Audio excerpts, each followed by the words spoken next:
Evening, one and all. It's live chat 87 here on Brooksy's Bass Corner, coming to you live from London here in the UK. Hope you're safe and well out there, wherever you are on the planet. Busy day in America today. So if you're out there voting, good on you. If you aren't voting, you can't argue at the result if you don't go and vote. So, exercise that right and do the right thing. Anyway, hope you're good. It's just gone 8 o'clock here in London town, here in the UK. So you're very welcome. Brooksy's Bass Corner. We're talking bass guitars, bass amps, effects, accessories, strings, gig bags, great bass players, albums with great bass players on. If you've got some gear that's proving a little argumentative, perhaps, or a bass maybe that's partially broken down, or an amp that isn't working, or a pedal that's being argumentative, come on in. If we can help, it's what we're here for. Visog, good to see you. If I don't know the answer, one of the fine people here on Brooksy's Bass Corner live chats will probably know the answer, and we'll be able to get you up and running and hopefully get your gear back working for you. So if you've not been here on a Brooksy's Bass Corner live chat before, you're very welcome. As I say, come on in. You're amongst friends. So as long as you want to talk basses, bass guitars, bass players, all that sort of thing, you're very welcome. If you want to talk politics, you're on the wrong live chats. You'll have to go and find a different one somewhere else. But anyway, this is what we do every Tuesday night up until about a week before Christmas. We're going through till December 17th. Brooksy's Bass Corner, bass live chat, the only regular bass live chat I can find on YouTube. So dare I say, this could be the best bass live chat on YouTube, because I can't find any others. Some of the big channels have an occasional live stream once every couple of months, maybe. It's not regular. We do this every Tuesday night. So come on in, make yourselves welcome, grab a drink. We'll get down to business. So if you've not been here on a live chat before, as I say, very welcome. This is the video window that you're watching with me and my far from glamorous mush, conveying everything to you. Directly below, if you're on the mobile app, is the live chat window. If you're on the desktop version, live chat window is that way. You put your cursor, pointer, arrow, whatever you want to call it, in the comment section at the bottom. You'll see there's a box. Type your message or your comment in there. Press send. It'll appear here on the live chat window. Stacey Ann from North Carolina, I can see you there. Hope you're well. So post your comments, your questions, anything you want to talk about regarding bass in there. I'll see it, everyone else will see it, and we can discuss. Now, we're running on StreamYard here. So, yes, you see it on YouTube, but we're running on the StreamYard platform. So, if you want to come in live and talk to me and the millions out there, Juice, good to see you. You want to come and talk to us? I've realized my light's slightly in the way here. Let's just turn that around a tad, shall we? We want to go that way, don't we? There we are. Oh, no, you see all the rubbish in the background. Sorry, guys. Let me just tilt this upwards. It's because I lowered the light for some filming. I didn't realize that was in the frame. Anyway, there we go. So, as I say, that's how you post here on the live chat. If you want to come in live, talk on video, or you can do what our good friend Dawson does, which is he's been a bit under the weather lately. So he comes in on the live chat live, but he doesn't activate his camera, but he's talking live via audio. So if you want to do that, you can do that. If you're a bit shy, don't want to show your face on camera, Steffi, hi from Germany. Good to see you. So you can do the text chat thing. You can come in live by video if you wish. Some people do. We've had some great live chats here on the channel in recent weeks. But if you just want to talk and not show your face on camera, you can do that as well. So that's all possibilities there. So the way you do this, email me, brooksysbasscorner@gmail.com. You'll see the ticker running along the bottom of the screen. You send me an email. I send you an invite. You click on the invite and you come through. And then it's up to you how you want to proceed. If you want to be on camera, great. If you just want to talk, you can do that as well. All possibilities are available in that fashion. So That's how that all works. Directly underneath the video window, you're going to see a thumbs up and a thumbs down. Please give the video a thumbs up if you enjoy it. I say it every week. We get hundreds of people watching the live chats, but the likes are so low. Now, if you want to help me, help the channel, help the video, please give the video a thumbs up. I know I bang on about this every week and people go, oh, it's the same old thing. If you give the videos thumbs up, if you leave comments, if you share the video out, that helps. So where I talk about the super chat and the super thanks, which is a monetary thing, you can just help the video literally just by clicking the thumbs up, maybe leave a comment if you wish, share it out to social media. That really helps. And that goes for every single video here on the channel. So if you watch any of the content I put up, if you give the videos a thumbs up, it's a massive help. So thank you to those who do that anyway. So there's a thumbs up, thumbs down. If you're going to give it a thumbs down, you think, oh, I don't like this. This is nonsense. Then please leave a comment. Let me know what you don't like, because I can't make the videos better if I don't know what you don't like or what's turning you off from the channel. So you got the thumbs up, thumbs down. There's then a share arrow next to that. So you can share this out to social media, email, websites. Do as you wish with that. There's a save button, so you can save the video to watch later on. There's a shop icon, which allows you to buy Brooksy's Base Corner merch. So t-shirts, we got mugs, we got mouse mats, we've got hoodies, sweatshirts, leisure wear, phone cases, laptop bags. There's just like 170 pieces of Brooksy's Base Corner merch in the merch store. So that's through YouTube. There's also the merch links in the description box. I'll get to those in a moment. So if you want to help the channel financially, buying merch is fabulous and you get something for your donation. So thank you very much. Then on those icons, there's also, you got super thanks. So there's a love heart with a dollar symbol in. That allows you to make a financial contribution to the channel if you wish to do so. You don't have to. Watching the videos is free. Every video here on Brooksy's Base Corner is monetized because we're a monetized channel. But if you want to help keep the channel running, more videos, more uploads, regular content, using super thanks, it's there for every video. So as I say, in the icons underneath the video window, you'll see a love heart with a dollar symbol in. That's called super thanks. Now on the live chats, which we're doing here, where you've got the live chat window, at the bottom, you've got the comment section where you type your comments and questions and it pops up here on the live chat. Next to that, you've got an emoji icon. So please feel free to add emojis, like absolutely torrential. Like just hammer the live chat with emojis because the algorithm likes it. And next to that, you'll see a rectangle with a dollar symbol in. That's called super chat. So it works exactly the same as super thanks. If you wish to help the channel, keep the channel running, oils the wheels of the algorithm inside YouTube, helps to promote the video. Again, you can make a donation to the channel. You don't have to, but it really helps the channel. It helps to keep things going. It allows me to buy all the bits and bobs that I make the videos with. So if you can help, I really appreciate that. So that's the icons underneath the video window. Underneath that, you've got description box. You'll find timestamps for this video from midday tomorrow. So if you're watching this after the event, they'll be up by midday UK time tomorrow. That allows you to skip through the video quite quickly. So you'll see the various topics, questions, all the regular viewers here.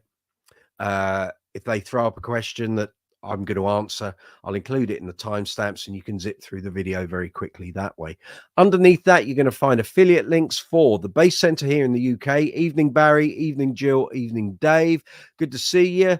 The Neil Murray bases will be coming back to you probably end of next week. The videos will be going up next week. And Barry's interview from 2016 with me for Bass Guitar Magazine in a very plush Indian restaurant in Paddington in November 2016. 8 years ago. Can't believe it. Listened to it the other day, edited it up, just finished the thumbnail before we went live on here.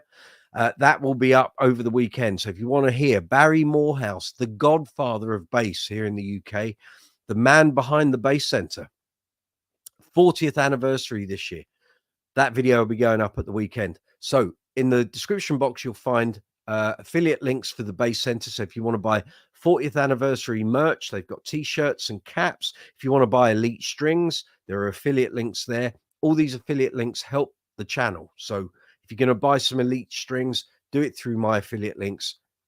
We get a little kickback here on the channel. If you're looking to buy a Betsy bass, she's there in the rack, or one of the other basses that the Bass Centers sell, or one of the Bassmasters, British Bassmasters series range of basses, there are affiliate links in the description box. There's also affiliate links for Top Cashback, vidIQ, and StreamYard.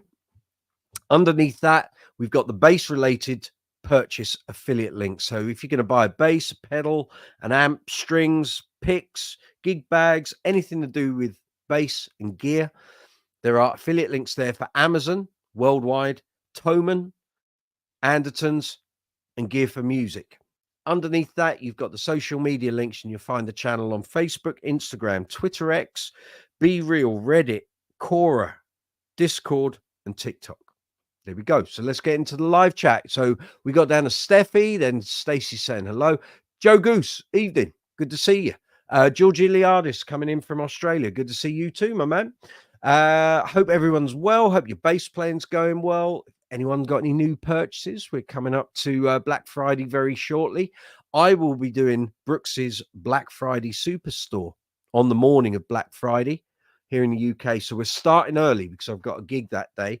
Need to be out the door by 12:30, just after lunch. So we're going to be kicking off here at 9 a.m. in the UK. So if you're looking for some bass gear, looking for some deals, I'll be rounding it all up from 9, probably through till about midday. So if you want to join me, there will be a link very shortly. I've just got to set the profile up within YouTube, do the thumbnail. And if you want to join me on Black Friday for some fun and games, feel free. Last year's is still here on the channel if you want to watch what happened. We saved quite a few people some money, especially on strings, pedals. I think things like leads, we found a load of leads, Ernie Ball leads going cheap. So if you've got any bass related purchases and you're saving your money for Black Friday, make sure you join in 9 a.m. It's an early one, early start. Set your alarm clock and we'll be kicking off. And that will be a very good day that if you want to join in on the live chat as we're going through the websites, and I can show you the sites, I can share you the screen. You'll be able to see everything I'm talking about this year. So that will be happening. And I'll be monitoring all the retailers in the 4 or 5 days leading up to Black Friday. Last year, Amazon here in the UK did a huge rotor sound string deal, and some of the sets were half price. So if you've got some string orders coming up that you think need to stock the supplies, save it for that week. I don't know what Amazon might do. They might do the same deal again. Some of those sets were £12 each. So depending on the gauge, a lot of the popular gauges they didn't do, but there were some alternatives which actually I've used on a couple of bases, and they're fine. So join me Black Friday morning for Brooksy's Black Friday Superstore, and we'll see how we get on. So topic of conversation tonight is, if you come through from YouTube, you'll know what this is. So passive basses, active basses. It's a regular argument on bass forums the world over. So you get dyed-in-the-wool passive fans who will not go anywhere near an active bass, and you get active bass players who won't go anywhere near a passive bass. Which is the best? What's your preference? Why is it your preference? Let me know. So this is the topic of conversation tonight. So some people will only play a passive bass. They prefer the tone, prefer the performance from the bass. Yet for many years, I was a dyed-in-the-wool active bass user. I would not go near a passive bass. I didn't think there was enough power in the signal. I didn't like not having control over the different frequencies and whether I could boost and cut things. The tone control on a passive bass is basically a low pass filter. So as you start from like the bottom point, it's very mushy, quite woolly. There's not a lot of definition. As you start to open it up, more of the clarity comes through, that's when you start hearing more of the clank and the upper sort of mid frequencies as you start to get towards sort of a treble frequency. But it's not the same as an active bass. You're not boosting and cutting frequencies. So on an active bass, you have a preamp circuit board within your bass, not necessarily active pickups, although some basses and guitars do have those. Sometimes, like on the Betsy, for example, might as well put her out the rack. Hey. So on this bass, which is a copy of Guy Pratt's 1964 jazz bass, the story goes his roadie put in a set of EMGs, took the old pickups out. They're active pickups, but it's not an active circuit on here. It's still the passive volume tone setup. There's no bass, mids, or treble here, but they are active pickups. Get more signal, more clarity, more punch, more power. But generally on an active bass, the pickups are passive. And the reason for that, my old editor used to ask me this all the time. He said, why have you got an active bass, but you haven't got active pickups? It's because there can be too much clarity, too much clinical signal. So if you've got pickups being operated by a battery and there's power going through them, and then you're doing the same with the active circuit, it's too much. And there have been basses that do it, some to varying degrees of success. But the fact that so many active basses on the market have passive pickups kind of tells you the route that a lot of manufacturers and luthiers kind of go down. So they'll have an active circuit and allow you all the flexibility of the boost and cut across the EQ, but you'll have passive pickups. So that's how that works. So for me, for years, I wouldn't go near a passive bass. I just I didn't see the point and I didn't see the need for it. And I was very happy in my little active bass world.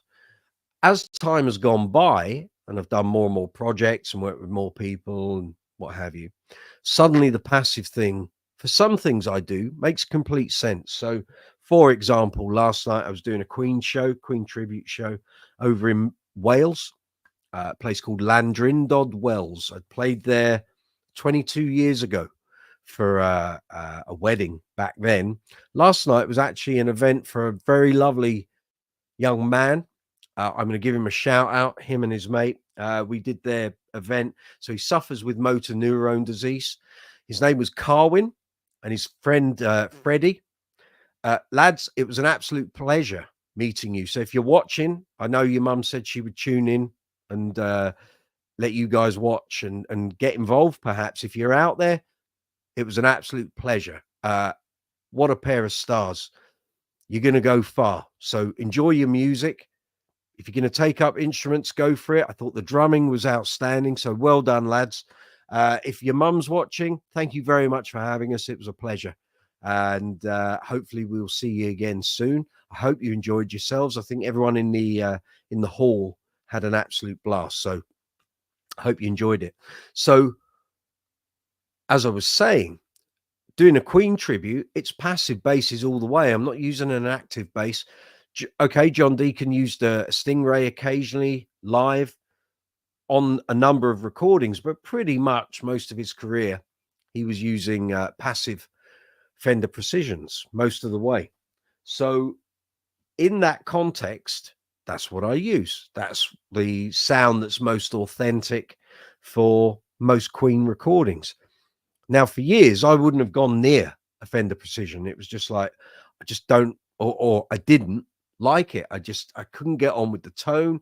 There wasn't enough flexibility. But as you grow up and you play more and you play with more people and in more bands and more projects, you suddenly realize the beauty of a passive Precision or a passive jazz or a Rickenbacker or Gibson basses, although I'm not a huge fan of Gibson basses. But in certain contexts, a Fender Jazz or Precision is exactly the thing that's required. And as I've got older, I've found sometimes an active bass isn't what I want to be using, or it's not what I need to be using. And I've built or I've included more passive basses into my collection. So if I need it, I've got it. And like I say, in some situations, that is the bass, or one of those will be the sort of bass you need to use. Then again, there are other situations where an active bass is completely the requirement. A passive bass is not going to cut it. So if you can slap on a passive bass, of course, but if you want modern slap tones, you want a glassy top end, you want a bit more oomph and power, you want to be able to sculpt your mids if the room you're playing in is proving a little difficult, and you don't want to have to do it on your amp. You want to be able to sculpt as you go along during a performance. Then you want the EQ on your bass.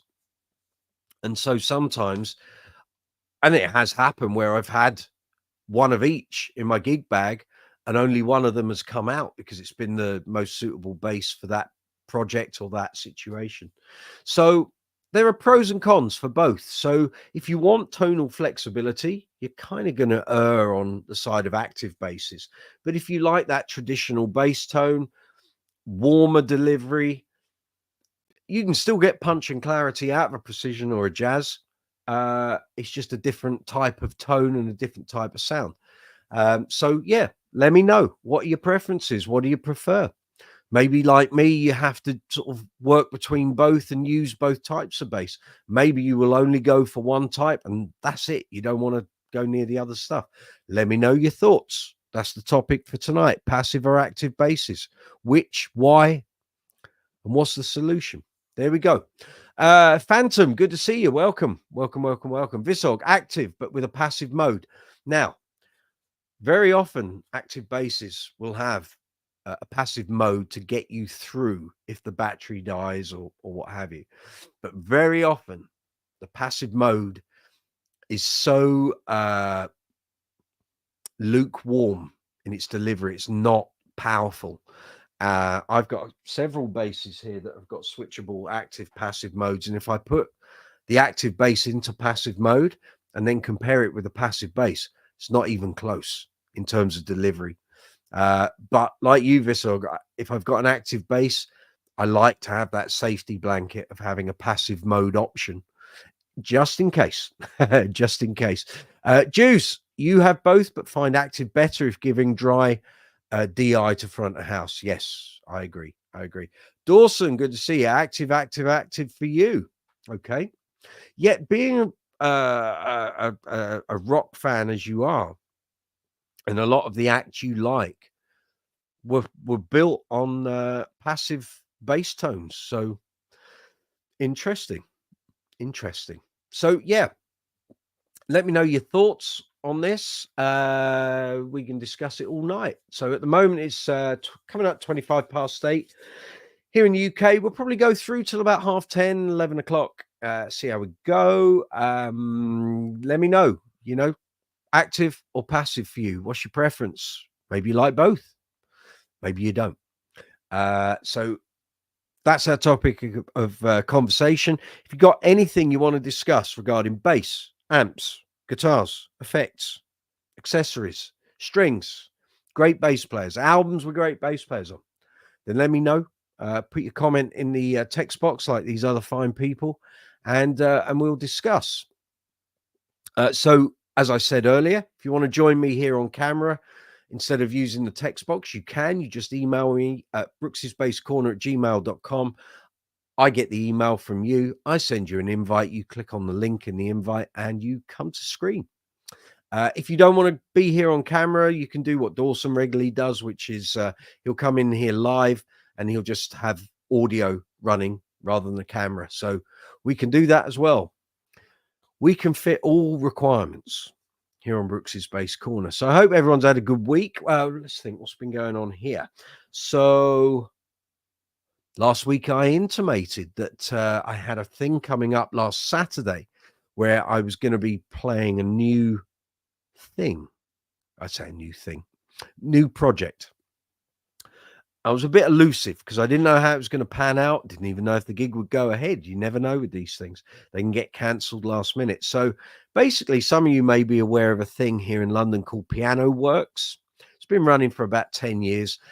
It's kind of a bit like Rocky Okie karaoke, but basically it's a piano player with a band behind them, and audience have the ability to request songs. Now, you can either be really mad and just play or try and play every request that comes in.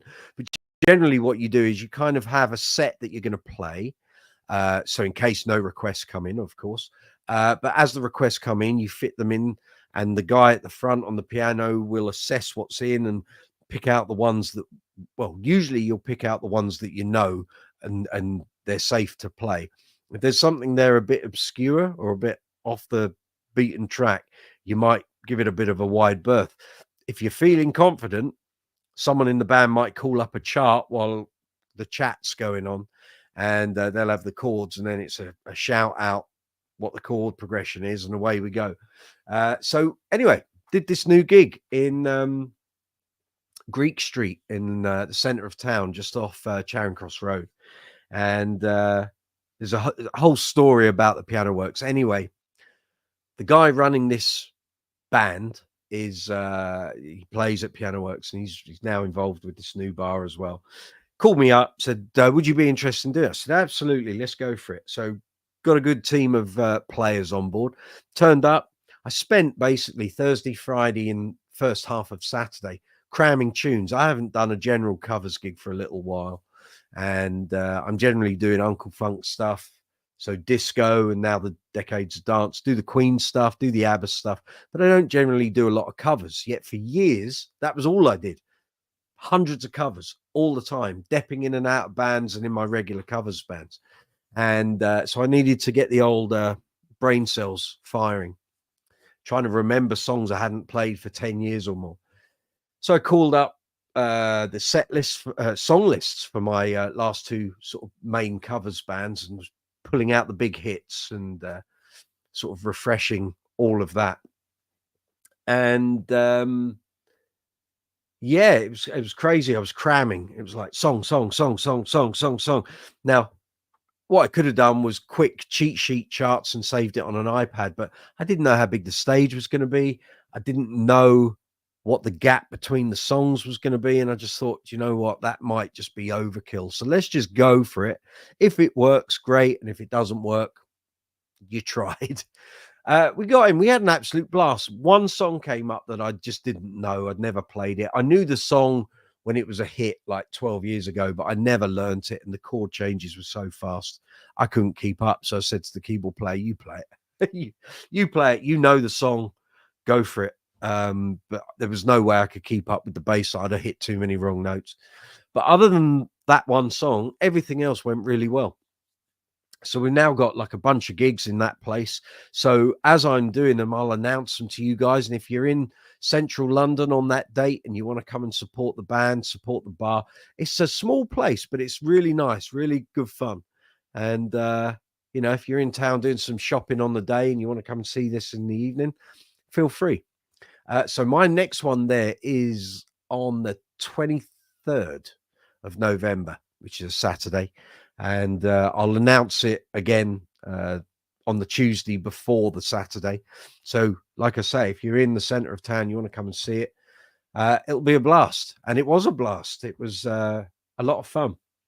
Nice to play a load of stuff I hadn't played in ages. And actually, some of the songs I haven't played in years and years and years, but they were the requests. And it was like, oh, okay, I remember it now. And some of the songs just literally, he said the title, and I was like, right, it's that, and that's the pattern. That's the pattern for the bass line. So all those years of doing covers work constantly paid off, you know. So I'm familiar with hundreds, maybe thousands of songs, but it worked. It was really good. And I think the people that were there had a great time. We did 3 sets, and it was a blast. So all good. Phantom, passive for you. You find it covers more genres. Okay, cool. And I find my old BBs to be quite glassy too. We're talking Yamaha BBs, I'd imagine. I personally, I wouldn't describe a Yamaha BB bass if it's passive to be glassy in the top end. Usually you need an active EQ that's it's hitting kind of between the 5 and 10 kilohertz range if you want a glassy sort of top end slap sound for percussive sort of plucks and slaps. But prove me wrong. Prove me wrong, maybe. Or maybe my definition of glassy is different to yours. But having sort of reviewed over 500 basses for Bass Guitar Magazine and Bass Player, what I call glassy, we're usually talking things like a GB guitar circuit. So let's pick one out of the rack. So this by Bernie Goodfellow, that's got glassy top end, alembics, statuses, Kubickies to a degree. They have what I would call a glassy top end. Can't say I've ever found a passive bass that has a glassy top end, but there we go. Phantom, you might have a little more experience than me then. I've just got years on the clock, my friend. I'm 52. I've seen everything that's kind of come out since 1987, and see a lot of active basses. Their treble, well, the way an active circuit works is the manufacturer will decide what frequencies they want to shelve bass and treble at. On some basses, the mid, if it's got a 3-band EQ, the mid will be shelved. So they might say the bass will be shelved at 50 hertz, mids will be shelved at like 500, 600, 700 hertz, and then the top end might be 3 kilohertz. But in order to get glassy, you want sort of between 5 and 10 kilohertz, where it's like a real biting top end, but it's not clanky, which is what you generally get with passive basses once you turn the tone control up. Now with mid EQ, it's different because a lot of basses in the last 20 years, 25 years, maybe a bit more, will have a mid sweep if they have a mid EQ. So take my Status Empathy, for example, the tonal battering ram. This bass has never let me down on any gig. It punches through every band mix. So this has a bass and treble active, and obviously those frequencies are shelved. The way this bass works with the mids, normally you would have a concentric pot. So you'd have a stacked control, and what you would end up with is one of the controls will do the frequency. So you're sweeping across a band, a frequency range. So it might be from 100 hertz up to 800 hertz. So you're covering a wide frequency range of mid frequencies. And then you'll have a boost and cut control. On this bass, on the statuses, it's slightly different. So you have the frequency control for the mids, and then you have a selector switch here. Not that one, that's for the LEDs, of course, those who like that sort of thing. So this control, when it's flat, this frequency switch isn't doing anything. Only the bass and treble are doing boost and cut. If you have the switch up, that cuts the mid frequencies, and obviously then you can turn the control. If you put the switch down, then it boosts the frequencies, and again you've then got the sweep here. So you can't select how much boost and cut there is. It's predefined by this switch. So if you had a stacked mid pot, one of those controls will have cut, center detent, and boost. This one, the level of dB boost and cut is already predetermined on the circuit board. But yeah, that's generally how it works. Some basses, I know John East does a circuit now where you can have frequency sweep across the bass and treble frequencies if you want. You may find that a little bit too much overkill. Some players like it. Some people like that level of sort of tone control, you know, being very precise with things. Personally, it might be too much, but it depends what you're doing. If you're doing a lot of recording and you need to be very specific about certain frequencies, maybe you're in a like a thrash band and there's certain frequencies there that you want to get at, having a bass and a treble frequency sweep might be just what you need. Juice, such a shame Status are no more. Au contraire. They are still around. They're just not doing graphite bases anymore or graphite necks. They're just working with wood. So if you want to buy a status bass, you can, but it's going to be wooden. They have a range called the Series 23, I think. Let me just check. Evening, Dawn and Rob, if you're watching. Highly unlikely, but you never know. Spoke to Dawn not so long ago. Right, just bear with me a moment. So they have the new Electro range. They have the Series 23, as I've mentioned. They have the Chris Wolstenholme 2s and the V-Man bases. All of these are wooden. There's no graphite anymore. There are graphite rods in the neck, but it's not a through neck graphite situation. They just don't really want to work with graphite and graphite dust anymore. So they are still there. The used market, of course, is always very prevalent and very active regarding statuses. So if that's a route you want to go down, happy shopping. I've dipped my toe into that situation on many occasions, and come away with some real bargains, if I'm honest. So it's all possible, sir. It's all possible. So yeah, are you actually after something specifically, Juice? Is there a particular model of status model that you're after? Might be able to help you. I have extensive use of status bases, reviewed many over the years, been a fan of them since, well, probably even before I picked up a bass. So first time I saw a status would have been, probably was Mark King, around about 84. Probably, but they were appearing all over the place here in the UK. Lots of bass players with big bands were taking them on, that's for sure. Phantom, I see. I normally do the EQing on my rack EQ. Okay, so I suppose I'm sort of emulating what an active does with that 5k 10k boost, like you mentioned. Yeah, and if you're doing that to get that glassy end, you're really going to want a cabinet with tweeters in. I know there's a past 10-15 years, a lot of bass players have gone, oh, I don't want tweeters in my cab, or if they've got them in there, they'll turn them off. I always use mine because there's certain elements in any given room or on a certain stage where that tweeter might just give you the sort of cut through the mix that you need. So yeah, if you're going for that 5k 10k boost, tweeters will be your friend. It can be overdone, but again, it's an experimental thing. You can adjust that control at the back and you'll find a sweet spot somewhere.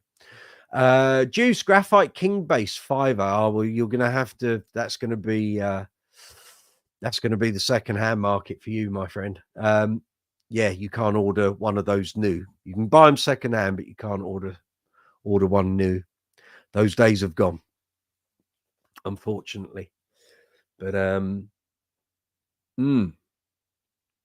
yeah, happy shopping. Keep your eye open. Bass Brothers, Bass Direct, the Gallery.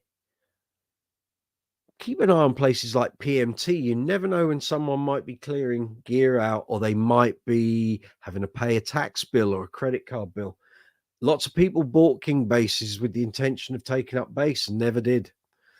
I know, because when the King bass came out, the Level 42 Web Digest was full of people who weren't bass players, but they were buying Mark's latest bass.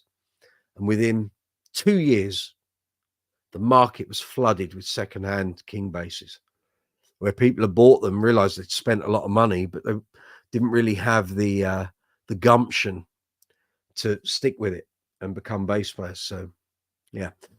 Joe Goose, good to see you, mate.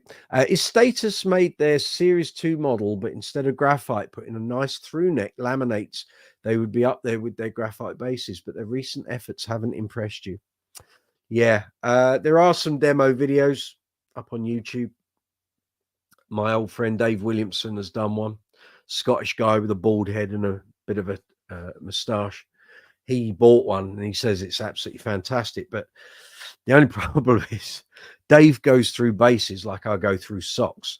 And he's bought many statuses over the years and never stuck with them.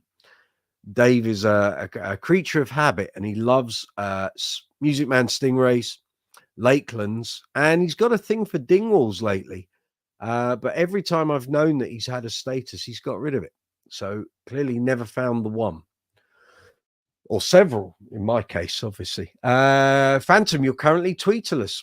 You're clearly a passive fan, Phantom. You do your thing. Excellent. If it works for you, that's the way to go.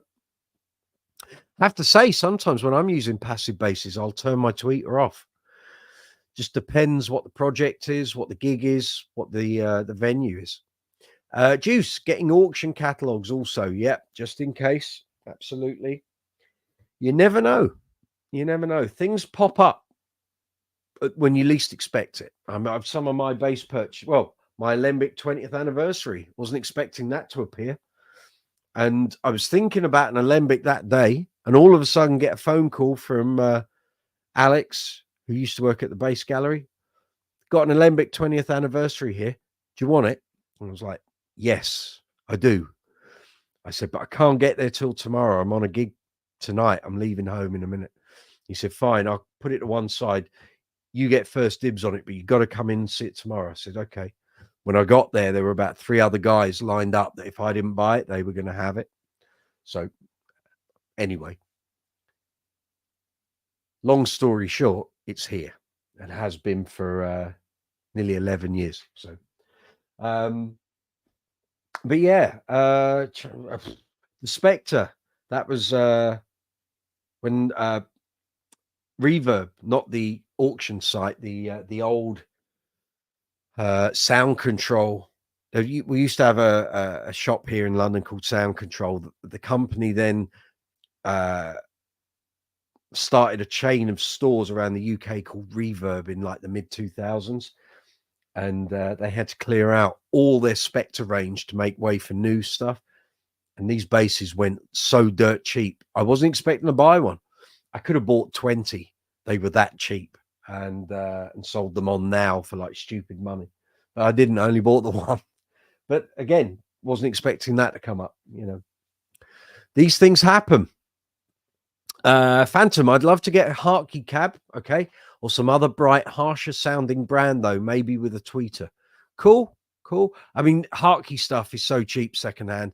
I've just seen on eBay, literally about half an hour before we went live, someone here in the UK sold a Korg DTR1 tuner, a Hartke HA3500 head, and a rack, all 3 things together.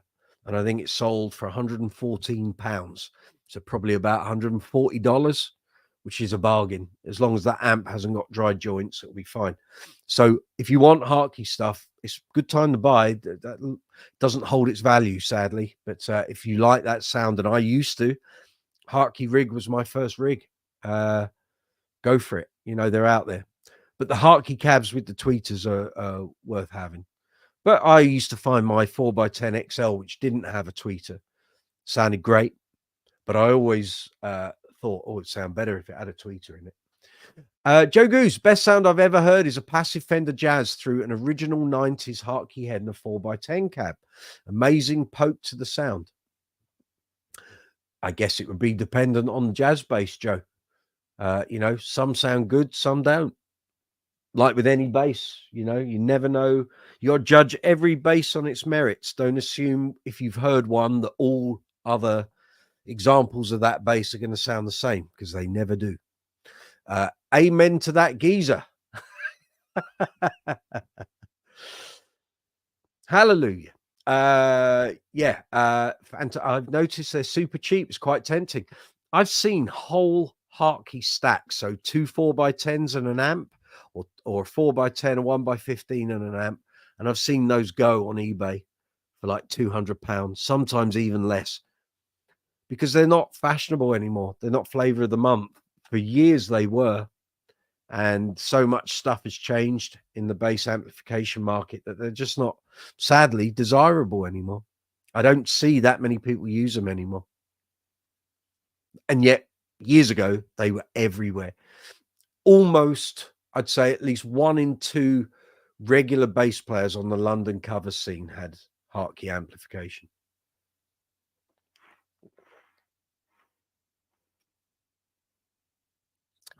Joe Goose, how did Mark King get on with Eden? I believe, and I have no reason to say this isn't true, I think Mark was using Eden because at the time he was using GB bases. So this was the 2000 solo tour. So it's the Mark King group, as it was known. And it was before Bernie became the EBS distributor here in the UK. And he organized the Eden rig. So you can imagine the issues that arose when Mark decided he wasn't going to use the GB bases anymore halfway through the tour and moved back to his Alembics because Bernie had provided the Eden rig. And now I don't know if that was Bernie's own rig or if it was through a company or whatever. But that was what I heard from Bernie, was that Bernie arranged for that rig for Mark. But that only lasted one tour. And then I think he went, then he had a trace rig. He had a custom trace head built for him. Maybe by Paul Roberts or Paul Stevens. I can't remember his name. And then he went back to Ashdown after that. But you'd need to speak to Mark about what he thought about the Eden stuff. But the fact that he didn't use it anymore after that, and also because Eden got bought out, I think that probably put the kibosh. But you know, at that time, 2000, Eden rigs were everywhere, absolutely everywhere. Bass Center had tons of that stuff and was getting it out the door really quick. So I know a lot of people had Eden, a lot of people had SWR. Trace stuff at that point was starting to fade out a bit. And Hartkes were everywhere. Phantom, I pair one up with an old power amp, really, as I use all bit preamps. I think it'd sound awesome. Try it. I mean, when I bought my Hartke rig in 92, they'd just come out. My intention was to use Hartke cabinets and a trace head because Hartke didn't produce an amplifier at that point. And then lo and behold, the adverts started appearing, and they had two amplifiers to pair with the cab. So there was the 350 and the 700 watt one in stereo. But I went for the 350 and an XL 4x10 cab, and I used that 10 years. But I started getting dry joints, and the LED ribbon cable for the EQ died, and I had a few issues, and it kept the recurring problems. You'd get it fixed, 6 months later it'd do it again. And it just became unreliable, and by that point I moved over to EBS stuff, which I still have my amplifiers. They're in that rack behind those gig bags. I've got various cabs around the room. So yeah. But it was good. It was reliable. I loved the tone. I used it with my Kubicki, my pink one, for many years, 5 years. And then I had Mark King's old 4-string Stingray and used that through it. And it was great. But like I say, it was just becoming a little unreliable. And I think also the Bass Center stopped being the distributor for it, and it moved to Sound Technology. And if I couldn't go to the Bass Center to get repairs done or replacement cones, although I only knackered one cone in 10 years, I didn't really want to have to be sort of trooping to Letchworth in Hertfordshire, getting spares and having repairs done. So, which bizarrely enough, then came round when Bernie stopped being the EBS distributor. So I think 2010. And lo and behold, Sound Technology have become the EBS distributor. So I ended up going there one way or another. But there we go. Phantom, can't go wrong with a 4x10, it seems. Been on 115 for a while and fancy a change. 4x10's a fab. However, if you like a 1x15 and you like a 4x10, then I can seriously recommend 2x12s. So for years, I used 4x10 cabinets. And when one of my old covers bands got a regular Thursday and Friday night gigs in a venue in London, we literally had a whole year's worth of work lined up. And after about 3 gigs at this place, I thought, I can't carry on carrying these full weight EBS Proline cabs. I'm going to wreck my back. So I invested, knowing that I had all that money coming in. I bought neodymium stuff. This was 2009, and I went for the 2x12 EBS Neo cab. It's a game changer because you're getting a fuller bass tone like you would with a 115, but you still have the brightness and detail that you would get with 10s, but in a 12. So it's two 12s and a tweeter. Amazing cabs. So when I moved to Aguilar, I went for the SL212s. They didn't have those cabs for years. 2x12 cabinets weren't happening. And then they developed them. So in 2018, I moved from EBS to Aguilar, SL212s, two 12-inch cones, tweeter in there. Amazing. Up to you which brand you want to go for, but I suggest if you're thinking of changing from a 15 to a 10, by all means try it, but compare it with a 212 and you will hear, you'll probably find it's the best of both worlds. It was for me. And I have 410 cabinets here. I don't use them very often. I prefer the 212s. Try these things. Use your ears. Let your ears be the judge. That's my usual advice. Do some research. Yeah, absolutely. Absolutely. The hard thing is going to a store where they've got enough stock for you to be able to compare. But if you know the brands you want to look at, so I mean, I don't know what your preference is. Obviously, you said Hartke. There are Hartke 212s, I think, out there. I don't know if they're currently part of the catalog, but look at the Aguilars. Mark Bass, if that's your thing. It's not mine, but for some people it is. Gallien-Kruger, maybe. EBS. I mean, there's so much gear out there. Take your pick, really. Ashdown do 212s, I think. But yeah, see what works for you. But if you can, you want to line up. If you're going to look at 212s and 410s, line up as many examples as you can in the store and just plug in, like take the amp, play it, unplug, go to the next one, and eventually you'll find the cab that works for you.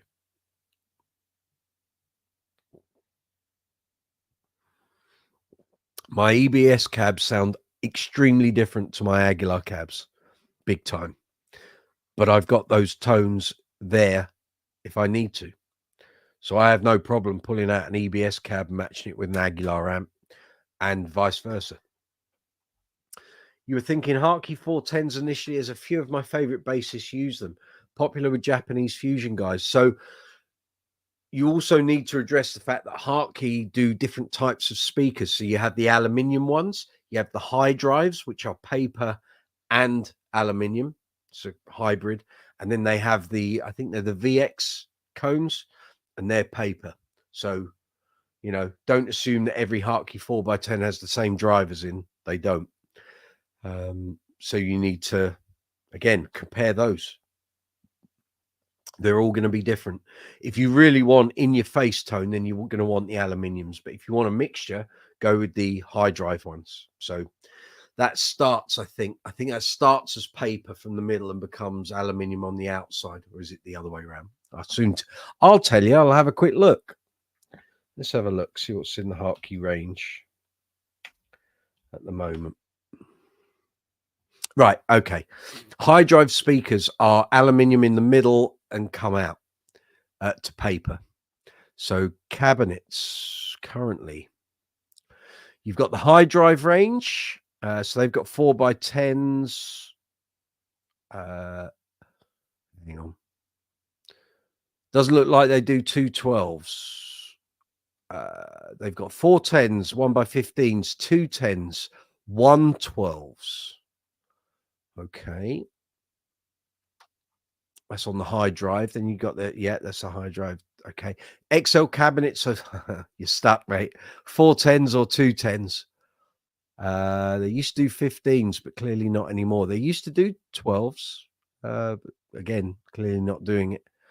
Also, you got to remember, a lot of amplifier companies are struggling at the moment because everyone's moving to pedal boards and IEMs. They're not selling the number of cabs and amps that they once did. So you'll find a lot of the amp manufacturers are sort of consolidating their ranges, not offering as many options as they once did. See what the ABS cabs are at the moment. Again, they have multiple ranges. Bear with me a moment. Okay, you got the Pro lines, which are the heavy ones. You got the Neo lines, which are the light ones, and then you've got the classic lines. Looks like you probably got the same speaker options across all three. So let's have a look. So in Pro line will probably be a little cheaper than Neo, but they will wreck your back, I can tell you now.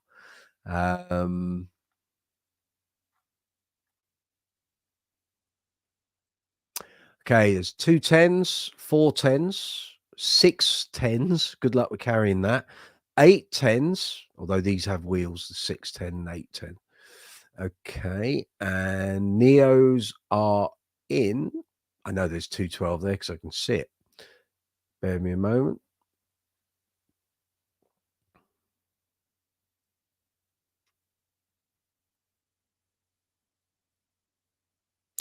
Okay, Hartke's high driver aluminium. Well, you're going to be stuck with 10-inch cones on those.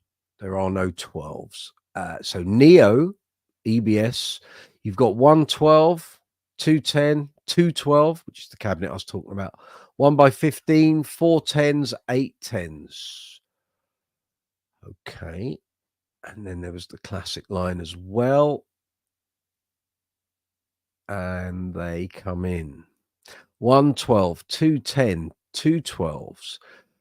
212 in a different configuration, which is wider instead of taller. 4 10s, 8 10s. I know we could go on across all the amp manufacturers. So, yeah, there you go.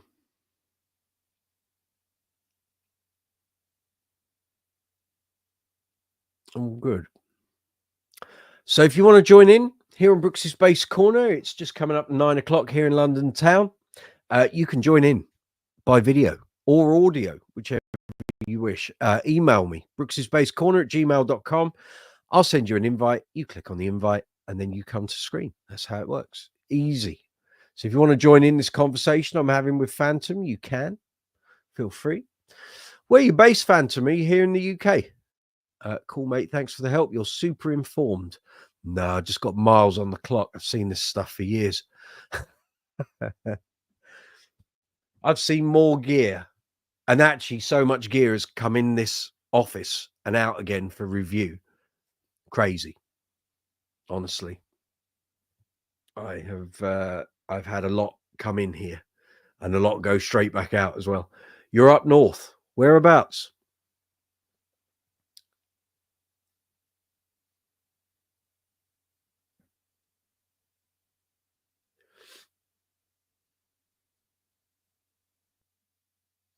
Let me know.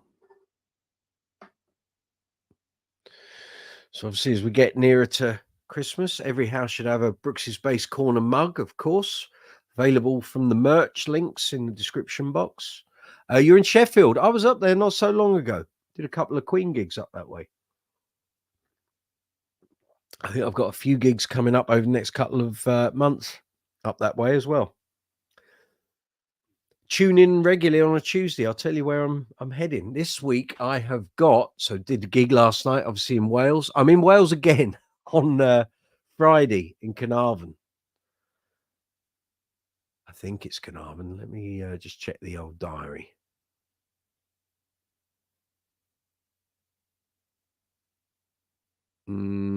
Carmarthen. Yes. Haven't got the exact details yet, but that's where I'm heading. Got the weekend off, so there's going to be videos up at the weekend, and then next week got Uncle Funk doing a private wedding, and we've got Queen show in Reading. Week after that, on the Friday, I've got Queen show in Bedfordshire, and then on the 23rd, as I mentioned earlier, I'll be doing that request gig in Greek Street in the centre of town. It should be a lot of fun. So what bass are you playing, Phantom? What are you going to be putting through these 4x10 Hartke cabs? Because you may find, oh, the BBs, obviously, you may find they clash with the Hartke stuff. You never know. You never know. I used my Status Empathy when I had the Hartke stuff. It just didn't sound great. The Stingray sounded amazing through it, but the Empathies just didn't seem to work. Mate, I'll bore you with the list. No, you go ahead. That's what we're here for. Bass goodness as much as possible.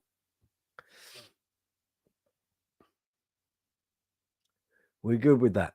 That's all fine. Obviously, big shout out to all the new subscribers here on the channel. Thank you for joining in. We've had increased numbers over the past week. Everything, I say it every week, everything's in green. Views are up, view duration is up, subscribers is up. It's all good. So thank you, all new subscribers. Thank you for all the likes, comments, and shares over the past week. And if you missed my post, either here on the community tab or on social media, on Saturday, the Brooksy's Bass Corner collection video hit 20,000 views. Thank you. First video here on the channel to get to that landmark. So thank you very much. It doesn't sound like a lot when you know that some videos by certain channels rack up 500,000 views within like 2 days. But for me, it's a big deal. So thank you very much. If you watch that video, I'm really indebted. So thank you.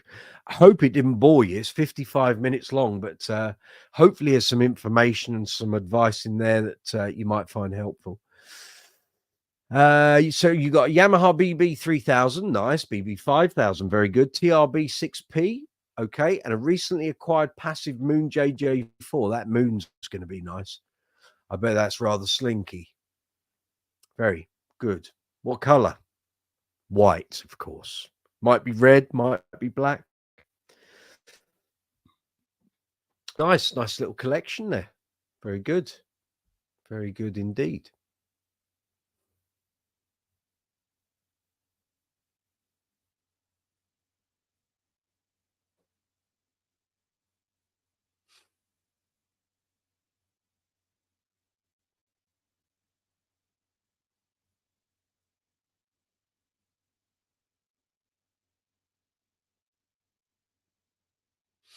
Very good.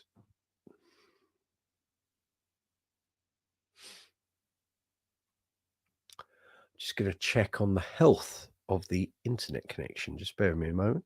So stream health is excellent. Okay. I just had a little alert from StreamYard to say the connection wasn't great, but I'm running on Wi-Fi. I'm on the Ethernet connection, so it should be good. Pull your finger out, StreamYard. Get with the beat baggy. So we're discussing basses, bass guitars, bass amps, bass effects, strings, accessories, gig bags, anything to do with gear. Got a problem with your bass, problem with your amp, problem with your effects, let us know. If I can help you, I will. It's what I'm here for.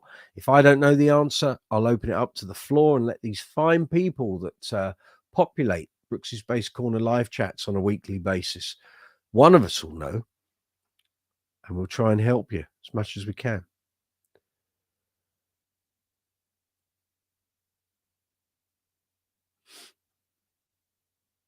That's what we're here for.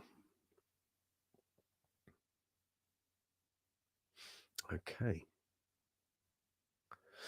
You got the cream one, the Moon JJ4. Well, that's white, so very good, classic. I did used to have an old Aria SB 1000 that your review helped me a ton with. Pleasure. See, people find these things handy. Scott, good to see you. Hello, bass players. So passive or active? Absolutely. You enjoy an active bass with a passive active switch. Yep. But it needs a passive tone control. Yep, quite. With that said, I love a good passive bass just as well. That's it. I never used to. I do now. I know the joy of a good passive bass. Have to say. In some bands, it nails it. Other bands, it doesn't. It's if I turn up for a band that I've never played with before, Probably going to take 3 basses. I'll take 2 actives and 1 passive, and we'll see. I'll soon know during sound check what's going to work. But some basses, a passive bass just is not going to do the job. And I know my ears tell me as soon as we start playing, it's like, no, it's not going to do it. And other gigs, I might take an active bass and it's too much. It needs to be a slightly less in your face, warmer, passive sound. But you never know. You never know. If it's not your regular band, you just don't know what's going to work. It's all good. I hope you're well, Scott. Hope everything's good where you are. How's your son getting on with that bass you had built for him? Hope he's playing it regularly. The joys of a passive bass come with age. That's the truth. You know it. I know it. It never used to be. I was not interested in passive basses whatsoever. I started out with a passive bass, my Marlin Sidewinder, and I wanted to get into an active bass as quick as I could. And that's what led me to the Hohner Jack bass. Lots of us here in the UK had that. It was a status clone. And it was a good sort of entry into passive basses. From that point on, I was entry into active basses. And from that point on, I used actives all the time. I didn't buy a passive bass until, I think this would be it. I think my Mike Dirnt Precision would be my first passive bass, 2005. So that's the one.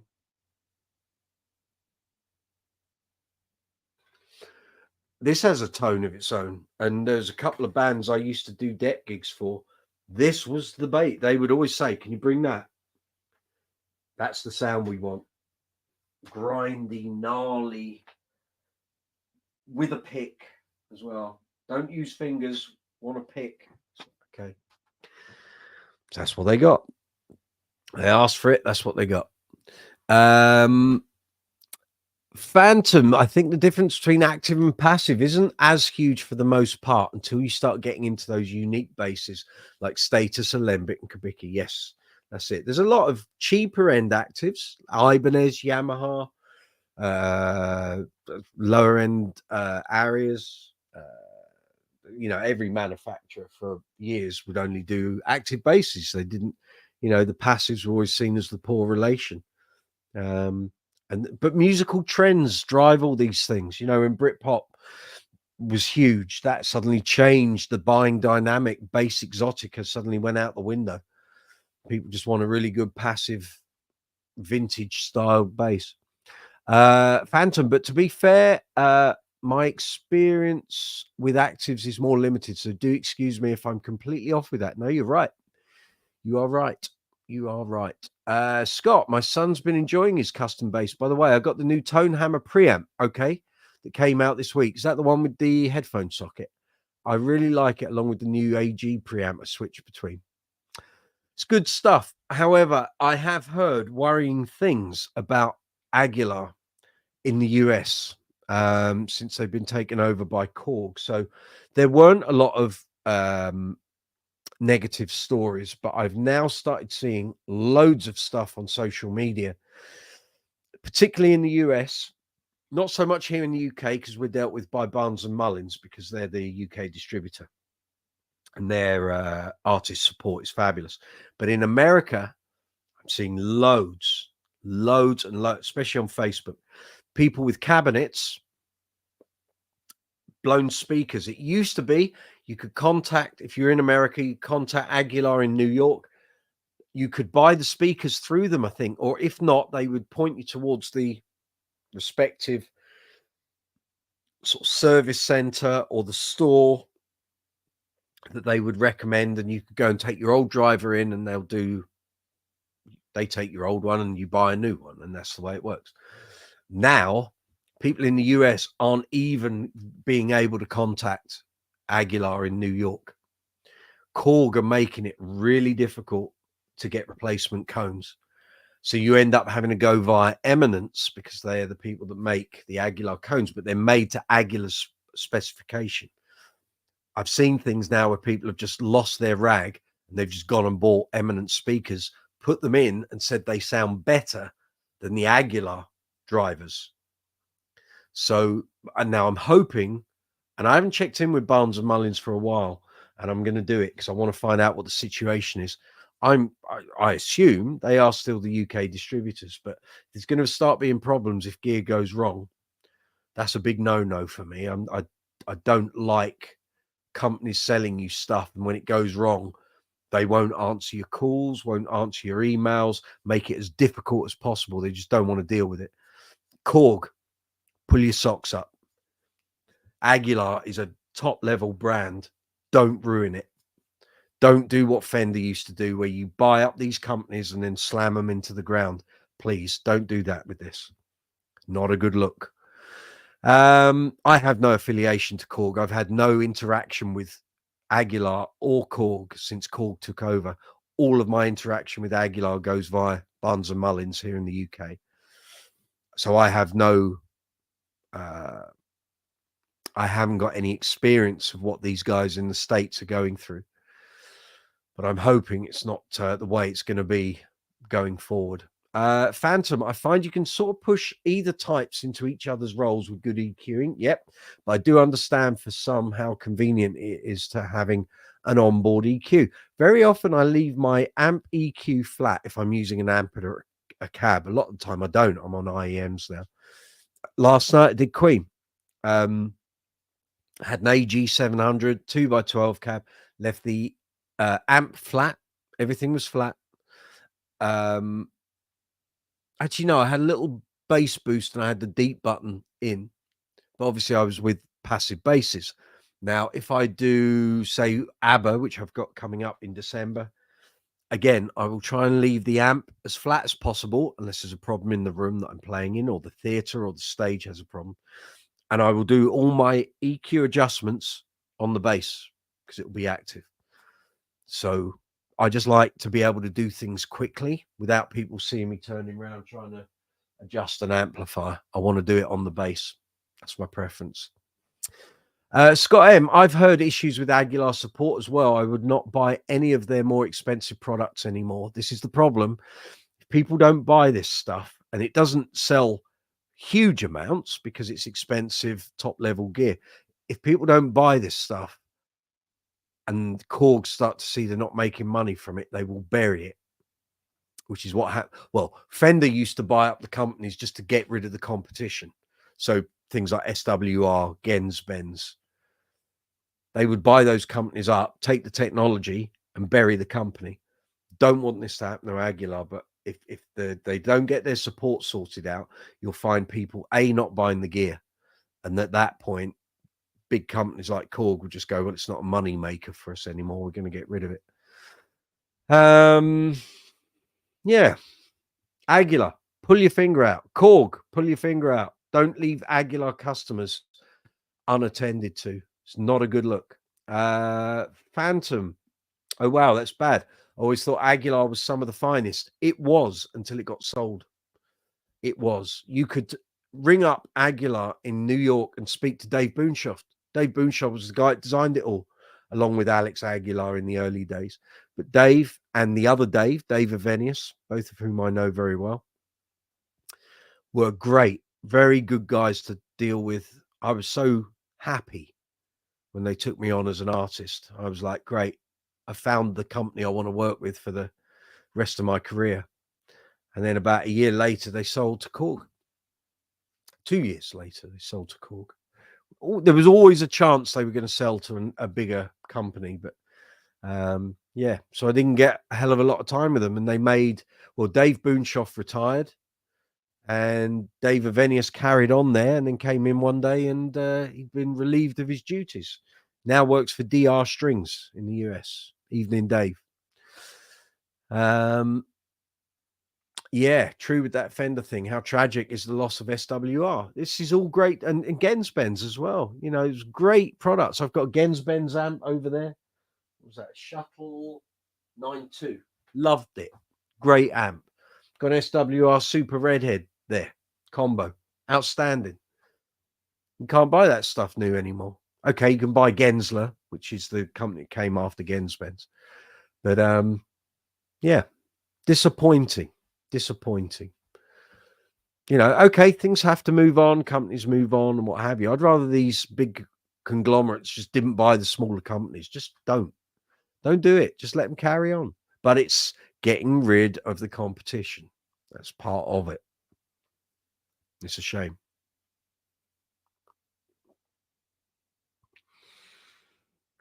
So if you enjoyed the video, as I said earlier, please give the video a thumbs up. We get hundreds of views. In fact, some of these live chats get over 1,000. We did one a while back. I think it's had like 1,500 views. Fabulous. But I get like 10 likes. So please help me, help the channel, help the video within the algorithm. Please give the videos thumbs up. Not just this live chat, all the live chats, any of the content here on the channel. If you like the videos, you like what we do here, please give them a thumbs up. If you can leave a comment, that's fabulous as well. And feel free to share any of the content here on the channel out to your social media feeds or the base groups that you're on. That would really help. Yeah, some of the videos here got some more exposure. I can only do so much. But if you are on any base groups, either on Facebook, Instagram, what have you, you can help me, help the channel, help the videos. Like the video, comment, and please share. It makes such a big difference. I want to grow this channel, make it bigger, do more things. But in order to do that, I've got to increase the views, increase the view duration, increase the subscriber count, which I think is a vanity metric, as you know. I don't think that's indicative of, my collection videos had 20,000 views, yet I've only got 3,750 subscribers. So clearly the video gets more views, but people don't subscribe. There we go. I'm not moaning, by the way. Scott M, the only good merger, surprising enough, has been Messer with Gibson. I have no real evidence of that because I bought a Messer Boogie amp 10 years ago and I've never had to deal with the company. So I only dealt with the UK distributor again. Their support is even better now. Okay. Which is weird because Gibson's support generally isn't that great, but there we go. Scott, last Christmas I needed a Messer head fix. They suggested I send it to a new Gibson tech. They had fantastic support and they fixed it over Christmas, New Year's break, shipped it back ASAP. Well, that is very good. Okay, that's what we like to hear. Phantom, that's definitely rare. Great to hear. Obviously something I said. Oh no, you're responding, Scott. Right, got you. Very good. Okay, let's see how we're doing here. We've acquired a new subscriber since we started the live chat. Welcome if you're watching. Good to have you on board. Hope you find some information and content that you find useful. So if you're just coming in from YouTube or one of the social media platforms, come and say hello. So if you're watching this on your mobile, live chat window is directly below. If you're on the desktop version, live chat window is that way.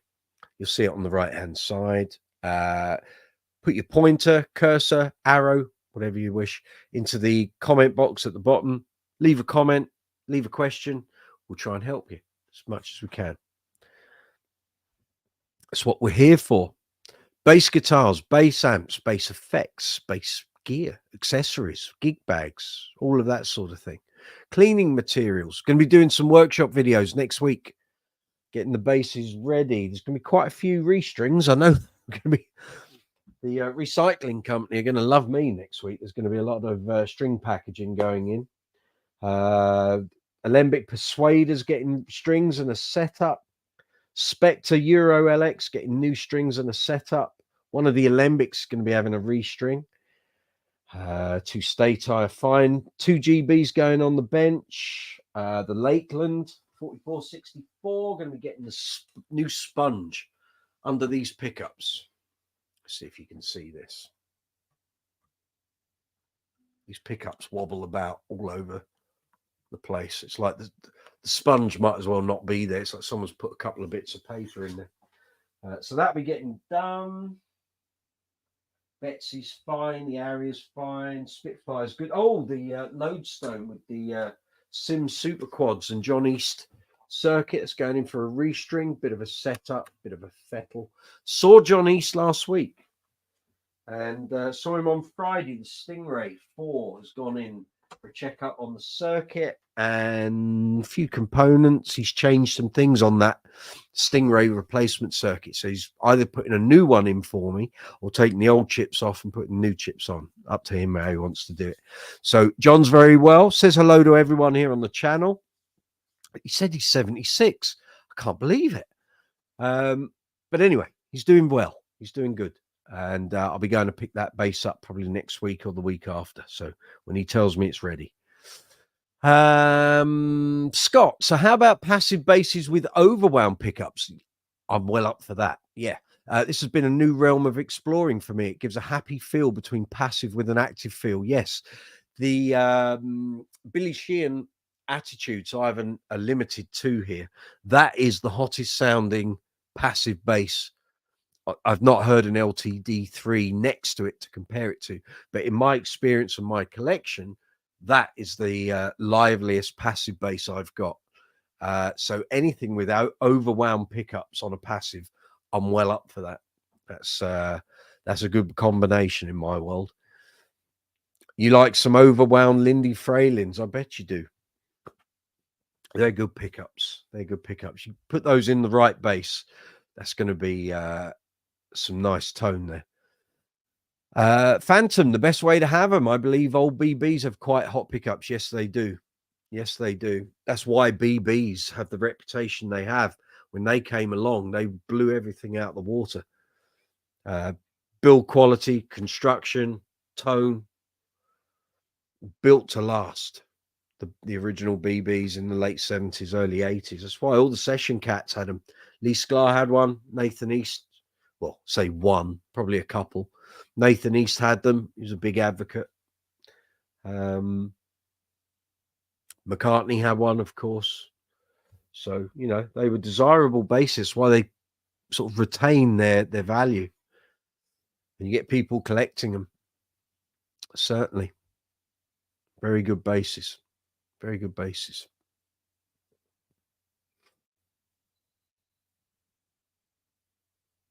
We have no new comments on the channel, so that's fine. I haven't got to deal with those.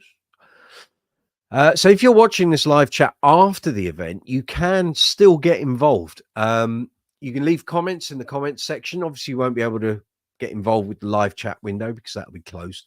But you can send comments, leave comments, and I'll reply to them as soon as I see them. Some people do that on a regular basis. They'll watch the video the day after or the couple of days after, and then raise points, raise questions. And I'm happy to do that. As soon as I get a notification from YouTube that you've left a comment, I'll reply as quick as I can. Phantom, love Nathan East's work with the white 5-string. Yeah, he had, I think he had a red one actually in around about sort of 79, 80, 81. I mean, he's had so much Yamaha stuff over the years, but he was one of the early adopters, really. He was doing all the albums. He was doing all the singles, you know, in LA. Scott M, I think the Fraylin manufacturing building is only about an hour away from me. Oh, you need to get down there for a visit, I suggest. Go and check out new products. Absolutely.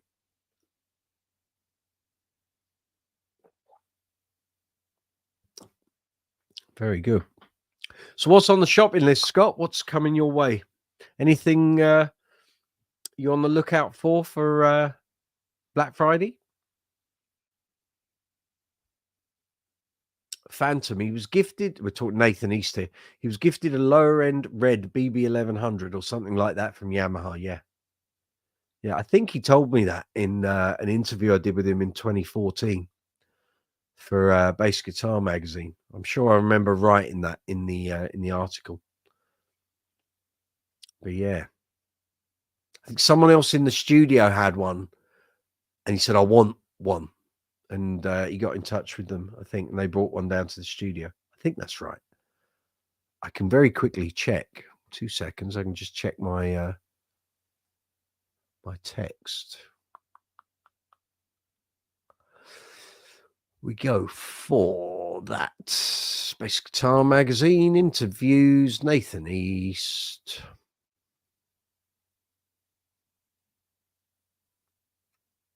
Let's have a look.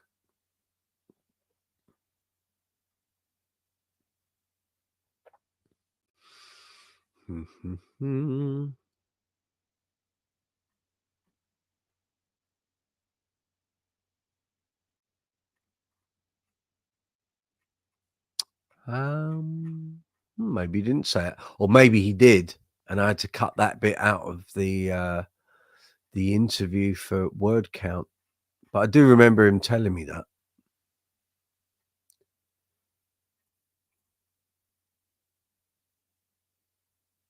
Do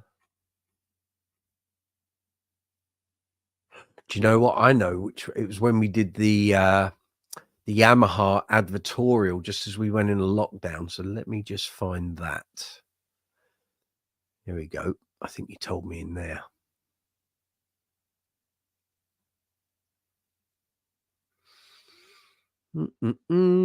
Here we go. I will read it out to you. In 1980, this is Nathan East talking to me. In 1980, I went over to A&M Records and Abraham Laboriel was playing a BB 1000.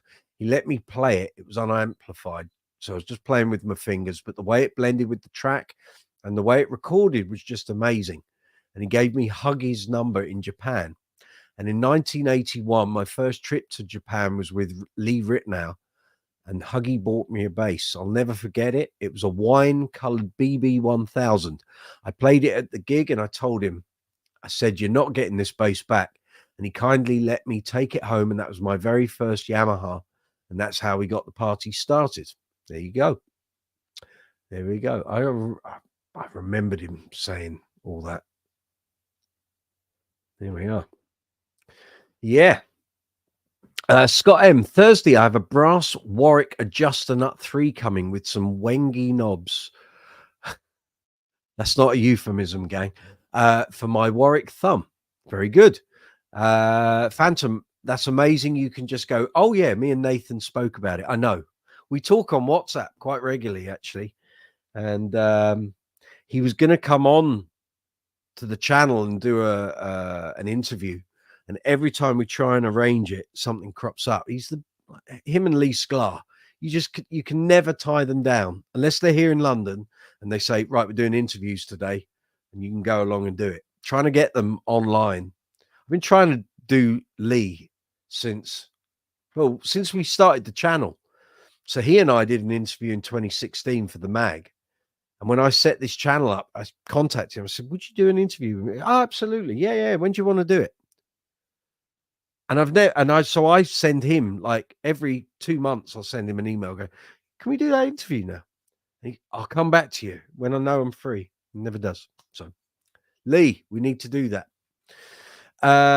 Phantom, two very busy men indeed. Yeah, they don't slow up. That's for sure. That is for sure.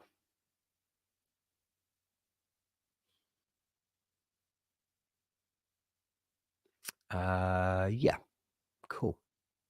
So as I said earlier, if you're new to the channel, if you can give the video a thumbs up, give it a like, that'd be fabulous. Please leave comments. Feel free to share the video out to social media, email, websites. If you want to help the channel, you can support the channel financially in 4 ways. So Brooksy's Bass Corner merch, of course. There's the shop icon, which is below the video window, or you can go into the description box. You'll find the links for Brooksy's Bass Corner merch, t-shirts, mugs, mouse mats, phone covers, laptop bags, hoodies, sweatshirts. There's the mouse mat. All of that stuff. So you get something for your donation. And Then you can also help the channel with affiliate links. So if you've got any bass related purchases, use the affiliate links in the description box. We get a little kickback from Amazon, Thomann, Gear for Music, and Andertons. The Bass Center here in the UK, we get an affiliate commission on, and also Top Cashback, vidIQ, and StreamYard. There's also, obviously, on every video here on the channel, you've got the super thanks option, which is in the icons underneath the video window. Super thanks is in the love heart with the dollar symbol. You can click on that. If you wish to donate to the channel, you can. Super chat, we have at the bottom of the live chat window, next to the comments box, you'll see a rectangle with a dollar symbol in. You can donate to the channel that way. You don't have to. Watching the videos and getting involved is all free. There's no commitment to donate that way. But if you want to help the channel, try and keep this going as long as we possibly can. Allows me to get all the bits and bobs that you see in the videos, the workshop materials, all the cleaning stuff.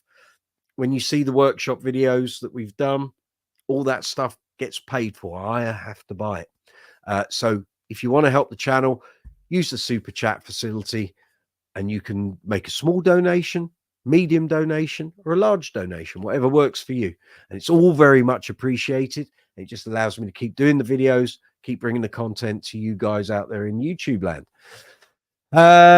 Tony, is that Tony Clark or is that a different Tony? I can't see the picture very well.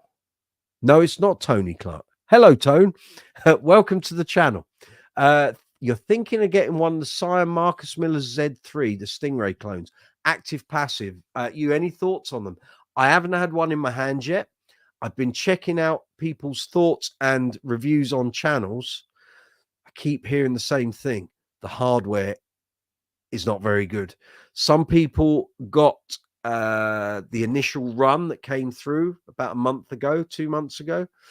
Quite a few of them got sent back. So if you bought them through Andertons, I've seen people saying the build quality was not great. They've sent them back and they've been assured that the next production run is going to be a whole lot better. And apparently this is an ongoing thing with Sire. So Sire basses have been around for 10 years now. This is a common thing. They do production runs of a model or a new model. The first run is never great. The future ones, they improve things. So you might want to hold on. If you can go and try one at Andertons or anywhere else, I would do that. Maybe don't buy one of these blind, or you may end up getting it and being a bit disappointed, unless you're going to replace the hardware.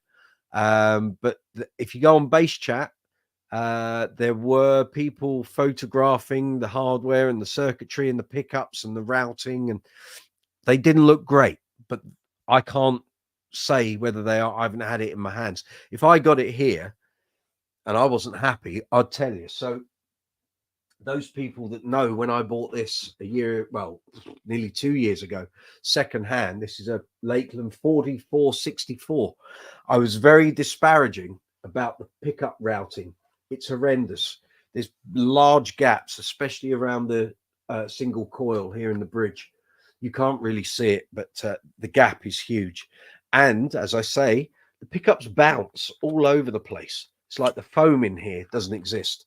So, you know, I will always tell you here on Brooksy's Bass Corner, if I do a review or a demo or I've got gear in my hands, if it's rubbish or crap, I will tell you. I am not affiliated to any company. If someone sends me something and it's not good, I will give you an honest assessment. I won't wrap it up and say, oh, it's great. And then you go and buy one and it falls to bits, or the pickups fall out, or it breaks down, or the neck falls off. I will always give you exactly, if I was advising a friend. If something's not good, I'll tell you. If it's really good, I'll tell you. So you will always get an unbiased opinion here on Brooksy's Bass Corner. And while we're on that subject, I've got a real bee in my bonnet about something. So I may have mentioned it before. I'm going to mention it again. So you know, I used to write for Bass Guitar Magazine a while back that really ground my gears. So I wrote for Bass Guitar Magazine for 18 years. I wrote for Bass Player for 4. I always in all the reviews I ever did, and we got mud slung at us from various bass forums and sites and stuff. Oh, you know, they get paid money to say things are good. And no, that, as far as I know, that never happened. It certainly never happened to me. Everything I ever had for review, whether it's a pedal, an amp, a combo, pedal board, bass, everything either went out on a gig, or it went to a rehearsal, or it went to a session. Nothing ever didn't get tested in real world situation. So when I used to see people say, he's only written that review and they've been given money to say it's good. No, that never happened. Everything that's ever come here or that I've reviewed out on a store has been my opinion, and I will never back down from it. And we had run-ins with companies. Some of you may remember there was a review of a Warwick Infinity bass round about 2006, which ended up being a competition prize, but it was awful to play. It was really awful to play. And I said so in the review. It actually cost the magazine advertising from Warwick for about 3.5 years. But the editor stood by my my comments because he felt exactly the same about it. So if something isn't good, I will always tell you. Anyway, so you know my background on reviews and what have you. I've started to see sites, and I've got to be careful what I say or I could get myself into trouble, but I've seen sites and people alleging that they are reviewers, whether the names are correct, they could be made up names, I don't know. And they're claiming in their review that they've reviewed the thing that they're purported to have reviewed. Now, unfortunately for them, I know that they haven't even had that bass to play. So they're reviewing something they've never seen. They've never even been 10 feet away from it. And how do I know this? Because I did the original review, and the day after I did the review, it got sent to the customer in another country halfway around the world. So when I see websites and forums where people are doing bass reviews and they say, oh yes, we've got this bass from la la la la la, and I know you haven't had that bass, so your review is absolutely worthless because there's no factual content in there. All you've done is taken my review. I was the only person that reviewed that bass. I got called to the manufacturer, I reviewed it, he shipped it out the next morning. That review that you've written appeared 2.5 years later. There's no way you've had that bass for review. You haven't. So everything in that review is completely without any foundation or worth. And I'm starting to see things that I wrote 10 years ago, 15 years ago, starting to be taken by other people and put out as their review. All they've done is change the text. That isn't a hard job, lads. But if you're going to put reviews out, you better be willing to stand by your comments, because if I see any more of them and they're reviews that I've written and you've just changed the wording a bit and moved a few sentences around, I'll be calling you out on it. I hope you got some lawyers, because I know a few. So I'll get off my soapbox, but I'm just putting that little missile across your bows. Don't take my content that I've written, pass it as your own, and then claim you know what you're talking about on that review, because you haven't had that bass in your hands, and I know you haven't. So they may watch this channel, they may not, but I'm just putting it out there. Don't take my content and my stuff I've written in the past and pass it off as your own, because it isn't yours. Okay, I own the copyright on it. Thank you very much. I just thought I'd put that little nugget out there. It might seep through to the powers that be. Let's hope so. Hey, but don't put yourself out there as a reviewer of bass equipment, guitars, amps, effects, and you have no experience in it other than sitting at a PC or a Mac and writing. That isn't a review. That's just taking someone else's work, reshaping it. But the problem is you've got people buying stuff on your say so. but you haven't actually had that equipment in your hands. Crazy. Anyway, Scott M.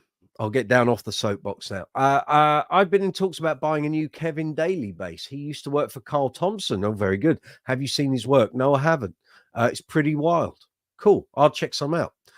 Phantom. He's talking to Tony. I've heard nothing but praise for the Sire brand. Seems like the best bang for your buck you can get. Hold that thought.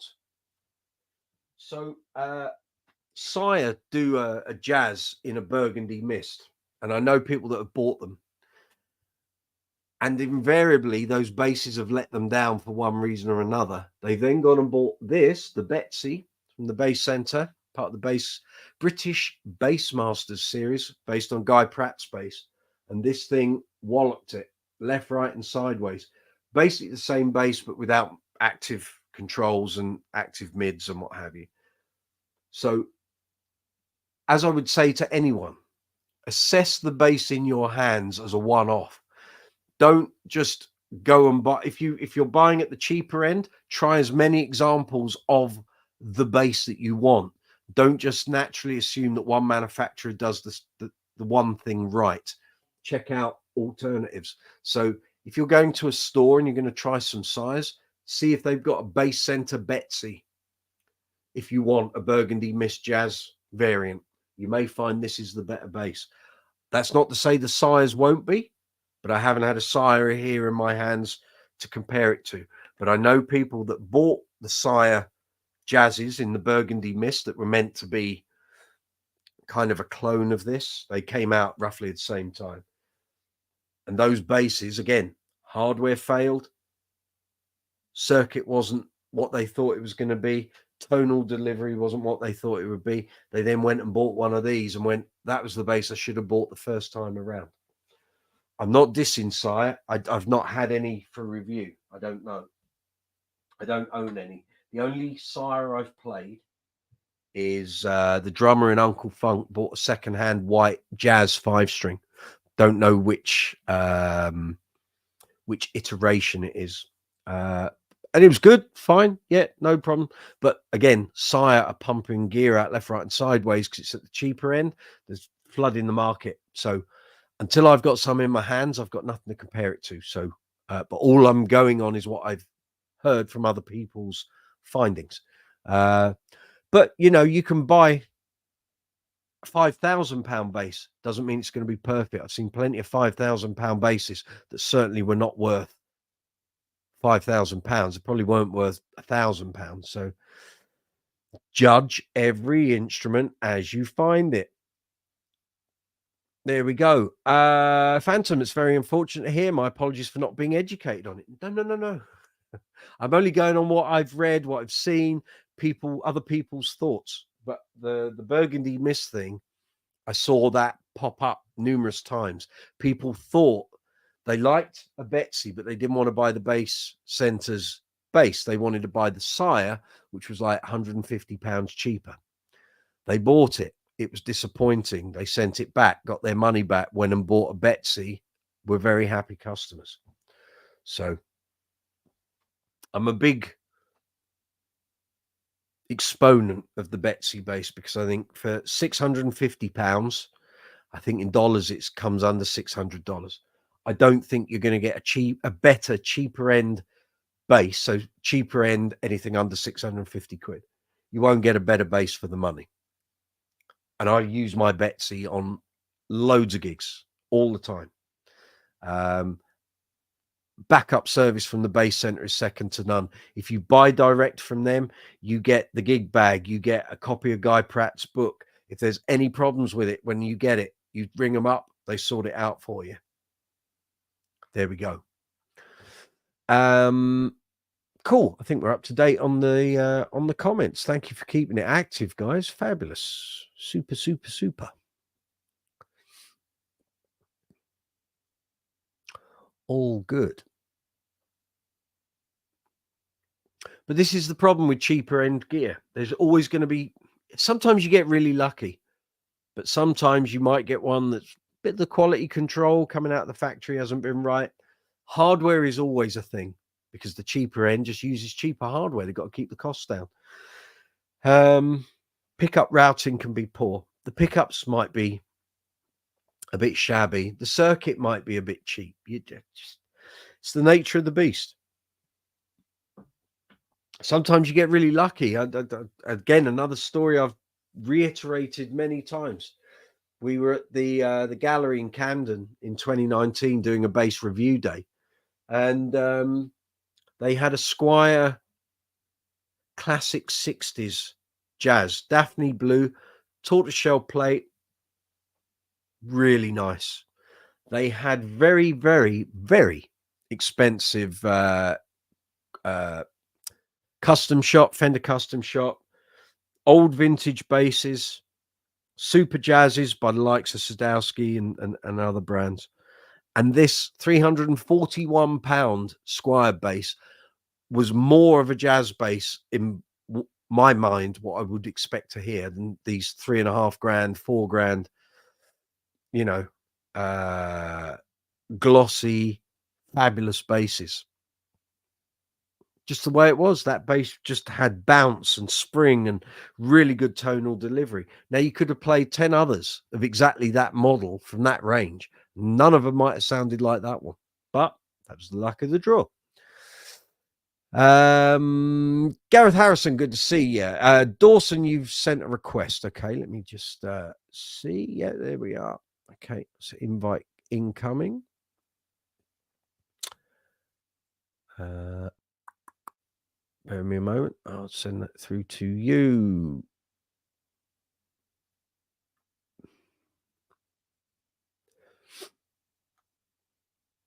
There we go. That's heading your way. Hold on, just need to rescale my window. Very good. And Scott M, speaking of bang for your buck, man, that new 6-string Squier bass calling my name. You going down the 6-string route, are you? Phantom, as somebody who likes to buy second-hand gear, yeah, me too. What are some reasons for buying brand new? To me, I hear 650 quid and think of a ton of nice second-hand basses I could get. Yeah, I kind of do. Gareth, all your basses are passive at the moment. Coming back to your question, Phantom. Yeah, I buy loads of second-hand stuff, or as and when I see stuff. Last new bass I bought was a Harley Benz Marquis from Toman, which was brand new for £128. So that was the last one I bought. It was brand spanking new.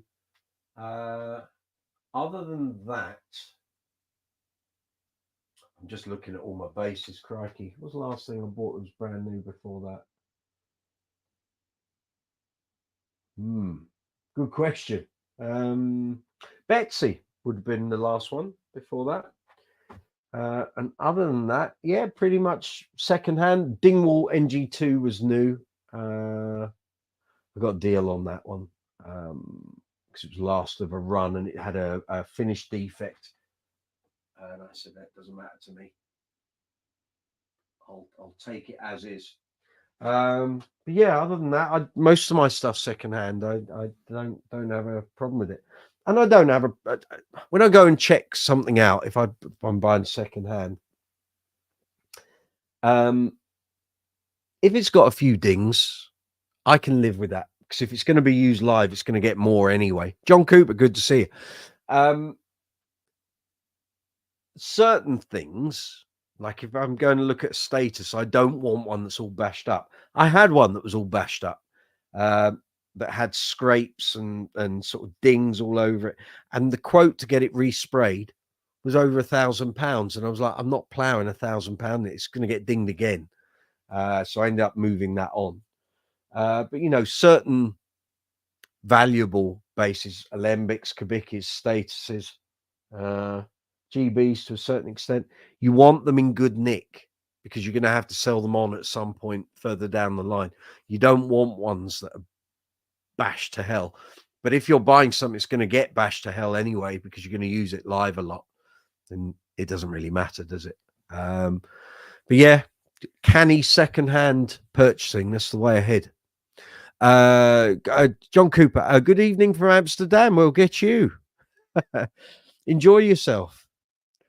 Yes, here for work this week. I believe you. Yeah.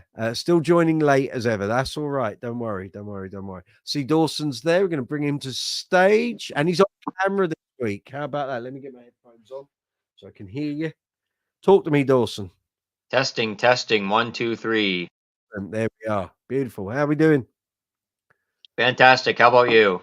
You feeling a bit better? Not so under the weather? I'm feeling a bit better. Still exhausted, but I'm moving around and getting stuff done. Very good. Good for you. What's the news? What's happening?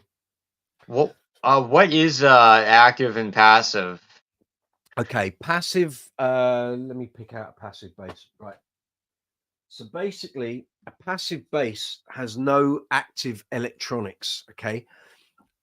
It doesn't have a battery to power the circuitry inside. It will usually consist of volume controls and one tone control. Some basses might have more than one tone control. Basically, it's called a tone control, but it's what it is a low pass filter. So as you turn it, more sort of clarity and top end comes into the signal. Okay, so a low pass filter basically it sets a threshold at which the low frequencies come in and out from the signal. So as I say, there's no battery. It's what's termed as passive. Okay. So on an active bass, I'll pull one of my GBs out here so you can actually see what's going on. So I have my Kingfisher Blue GB Rumor. Okay. So I'm just going to take that comment off so that we have a clear. Just get rid of these banners. Get rid of that. Right. So I'm going to show you the back. So this is totally active. It doesn't have a passive option. Right. So we've got, I think they're passive pickups. I don't think they're taking any juice from the batteries. So we turn it round and then you're going to see. So these two batteries here are for the LEDs. So don't worry about that. Here are two batteries which power this circuit that's in here. Now, I'm going to try and get this and see if you can see. But in there, you can see to a certain degree, there's loads of circuitry going on. It's like, if you could see it properly, it's like a New York skyline from above. There's loads of stuff all going in there. So there's a circuit board full of components. And what that does is it takes the juice from the batteries, powers that circuit up, and then using these controls, I have pickup pan. So going between two pickups, I have volume. And then here's where the active part really sort of does its thing. So I have a 3-band graphic: treble, cut and boost; mids, cut and boost; bass, cut and boost. Then we have a LED switch there. Batteries are not in there. And then on the GB, the way these used to be done, this is a series to parallel switch. So you either have the pickups in parallel, which gives you sort of a more articulate kind of single coilish tone, or you go in series, which gives you like a full body bells and whistles power signal. Okay. So that's really what active circuitry is all about. It just allows you to sort of boost and cut the frequencies of the signal that's going out to your amp. Okay, that makes sense. It can bypass if you've got a really good EQ in the bass. If you're not using a particularly great amp, then that active EQ in the bass helps with your tonal sculpting of what you're playing. Now passive, some people just love that tone and they don't like active EQ. You can find, as I've found and other people on tonight's live chat has found, through your career, you might be entrenched in one side. Like for me, it was, I only want to play active basses, don't like passives. But as I've got older, played in more bands, worked with different people, worked on different projects, sometimes a passive bass is exactly what's required. So as a gigging working musician, I have a complete mixture of passives and actives here, and I pick out what I need for any given project. So, you know, one day, well, last night I was doing a Queen tribute, so it was passive precisions all the way. That's what's on the record. That's what he used.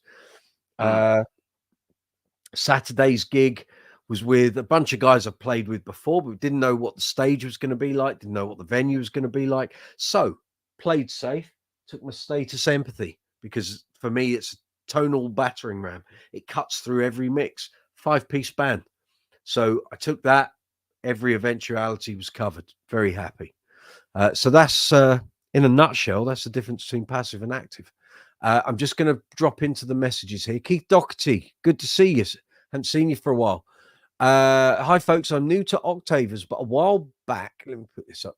But a while back, hang on, I need to change that. So I've got banners flying all over the shop here. There we go. Comments. A while back, you bought the Behringer Ultra Octaver UO300, but never did anything with it until last week. Okay. After listening to the talk about octave pedals over the last few weeks, I decided to try it. My new 3-piece band did Copperhead Road on our first gig at Halloween. Okay. The guitarist switched to mandolin, so I used the Octaver. Really liked the sound as it filled the sound out a bit. There we go. That's the whole purpose. Gareth Harrison, some people pay more for artificial dings. God knows why. Yes, you could strap it to the back of your car and drag it along the road if you wish. If I'm buying new, I want it in new condition. Exactly. Unless it's B stock or something. No, I agree. I understand the relicking thing. There are some people that just like that look. Same reason for buying a pair of jeans that have already got rips and holes in them. And then everyone says, when are you going to get your jeans finished?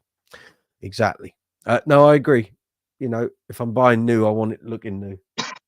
But invariably, most of my basses pick up dings and stuff. The Empathy picked up a huge ding in the body curve. Like 3 weeks after I bought it, I was pulling a plug that was powering it out of a wall. And as I dropped the plug, it bounced off the almost glass-like stage surface we were playing on. It bounced and hit the bass. And I got this huge ding on it. And it was like, I was so gutted, but it was like, it's going to happen. You can't keep these basses immaculate forever. Worst comes to worst, gets really bad, you go and get it resprayed, relacquered. But those things aren't cheap. And invariably companies charge you for taking all the stuff off and then stripping it down and then redoing it. And it's not a cheap process. People always seem to think, oh, I'll get a respray for 250 quid. No, you won't. Unless it's cheap and the coating that's already on it isn't going to take a lot of time to strip. But good luck with that. Phantom, I'm going to pop off for now and enjoy slapping that moon I got before it's too late to. Nice talking to you all. Take care. Have a good evening. Thank you for attending. Thanks for all your interaction tonight. Very much appreciated. Good stuff. Yeah, so there we go. There we go, Dawson. So that's for me, that's the difference between active and passive in a nutshell. So if I have a Fender Squire bass and I plug it into an amp, like, is that an active bass? No. It would be an active bass if it had a battery in it. It would be an active if it has a battery. Okay, okay. Yeah. I'm going to switch my answer from earlier. All you're doing there is plugging a passive bass into an amp. So the front end of an amp with all the controls, that will do the same things as an active circuit. But an active circuit in a bass is generally created by the manufacturer to enhance the performance of that bass, to bring everything out of it. Now, there are bespoke circuits. So if you had a passive bass and you want to make it active, you could buy an EMG circuit, you could buy a Bartolini circuit, you could buy the Warwick circuits. There's loads of aftermarket circuitry that you can buy if you so wish.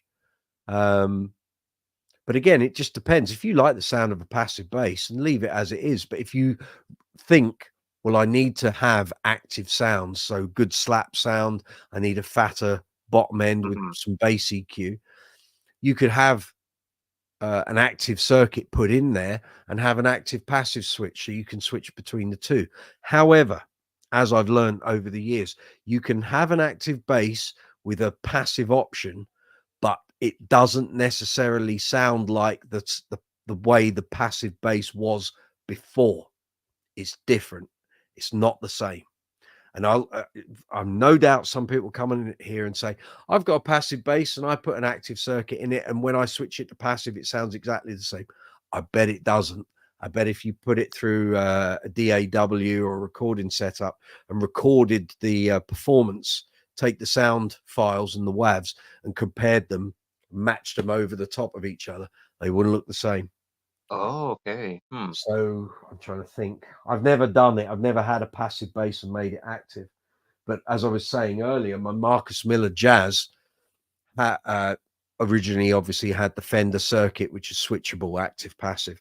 I put the John East circuit in. John does wonderful things. His active circuit, the Marcus Retro, is outstanding. It has a passive option, but even he said to me, it's a fail safe that if the active side of it went down, you can still limp on through the gig until you can change the battery over.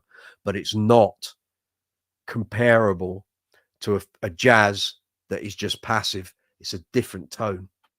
It just is. So yeah, that's my findings on that. Gareth Harrison, how are the dogs coping with the fireworks and bonfire night? Well, it seems to have gone on for about 3 weeks, to be fair. My other half's in the lounge with them, so turn the telly up, keep the door shut, and keep them occupied. But we've now obviously got my mother-in-law's dog, so he's now part of the family. Getting used to how he copes. He's not happy. The three-legged Chihuahua really couldn't care less. He just barks when he hears a bang and just carries on. Nothing phases that dog, and quite right too. But they're all right. They're doing okay. They're doing okay. But like I say, this has been going on for like 3 weeks here, and Diwali as well, of course. So it's been a bit mad. Scott, super thanks. Thank you. Get you. Well done, sir. Thank you, Scott. Very much appreciated. Bless you. Scott's just done a super chat payment. Thank you very much. You've got to run. Have a safe night. Glad that I got to catch the show. Absolutely. Thank you very much, Scott. Love your work. Bless you. Thank you for that. I got an election here in the States to watch. I'll be tuning in once the live chat's finished. Thank you, Scott. I will get those T-shirts done once Christmas is out the way, and there will be one winging its way to you. Thank you. Love your work. Take care of yourself. Thank you for that. For Brooksy. Vote for Brooksy. Yes, that's it. I want to be elected. Yeah, I'll sort a few things out. Don't you worry. Kick people into action. But thank you, Scott. I really appreciate that super chat payment. Thank you. Fabulous, fabulous, fabulous. You too can contribute to the channel if you wish to do so. Super chat is available there for everyone. If you wish to contribute, you can. Thank you.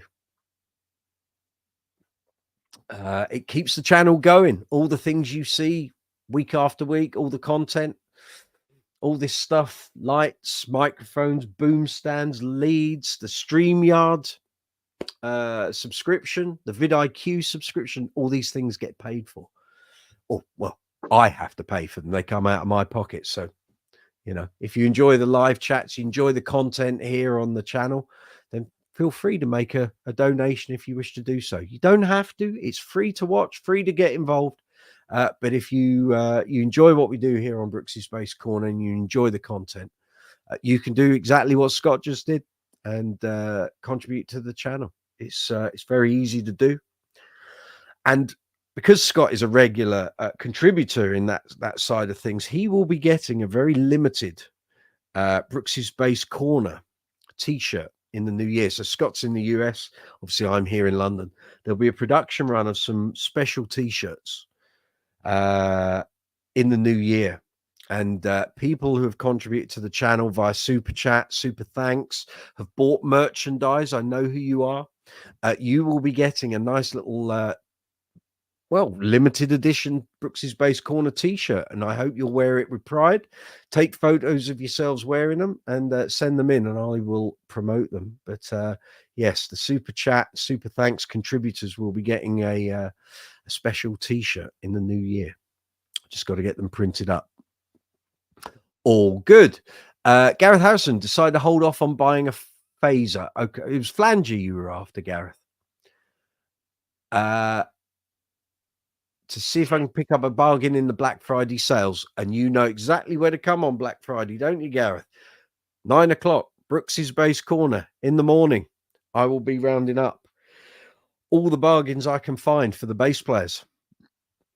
So I don't think you're going to find a better flanger than that Mercury flanger for that price. It was £140 on Guitar last week. I'm not promoting it here on the channel because I don't get affiliate payments from Guitar. They won't go for it. But I did find a Mercury flanger for young Gareth last week. See if it's still on there. They were doing some deals. Here we go. Source audio. It is still there. Okay. I don't get affiliate points. I don't get a penny for this. I can promote it. So if you want a Source Audio Mercury flanger guitar here in the UK, normally that retails at £189. Currently selling for £139. Yeah. Yeah, £50 cheaper. It's great. I've got it on my board. I used it. It was on my board last night. I didn't use it on the Queen show, but I did use it on Saturday. I don't think there's a better flanger pedal out there, frankly. So if you're after one, guitar here in the UK, 139. Like I say, we don't have affiliate links with guitar, so I'm not promoting it for them. If you want to join me and Dawson here on the live chat, you can join either by camera or just audio if you wish. You just don't turn your camera or your phone on in terms of visual. You just send the audio through. So if you want to join, email brooksysbasscorner@gmail.com. I'll send you an invite link. You click on it and Bob's your uncle.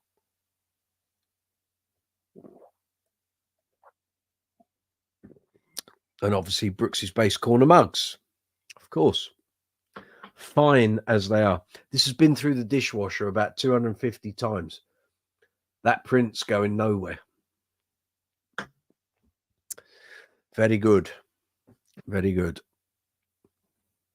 So those people who've seen Scott, lovely Scott from the US, just did a super chat payment to the channel. $19.99. Thank you very much, Scott. You can help the channel in various ways. So if you can give the video a thumbs up, that would be most appreciated. Share the video out to social media. That's very good as well. If you can leave comments, that's wonderful. Algorithm loves all of that. Please feel free to hit the emoji icon in the live chat window. Brooksy's Bass Corner merch links are in the description box, and you'll find affiliate links for the Bass Center here in the UK. So if you want 40th anniversary Bass Center merch, Elite strings, any of the basses in their range, and I mean they've got multiple ranges. There's the British Bassmasters series as well. Then got affiliate links for Top Cashback. I've saved, well, across all of the cashback sites I've used since 2003, I've saved about £13,000. If you don't know what I'm talking about, have a look in the description box. There are affiliate links there. If you sign up using the link that I've put there, you get free money into your account. Free money. How about that? vidIQ and StreamYard affiliate links. And if you have any bass related purchases, whether it's a bass, an amp, effects, strings, gig bags, leads, picks, anything to do with bass, if you've got a bass purchase coming up, please use the affiliate links in the description box below. All your purchases that go through those links send an affiliate commission to the channel. It really helps. Okay, so I have to start pushing that a bit more than I do. I've been getting messages from YouTube going, you don't push your affiliate stuff enough. And it's like, yeah, I do. I'm not overdoing it. All right. Bill Clements, good to see you. Welcome. Good to see you.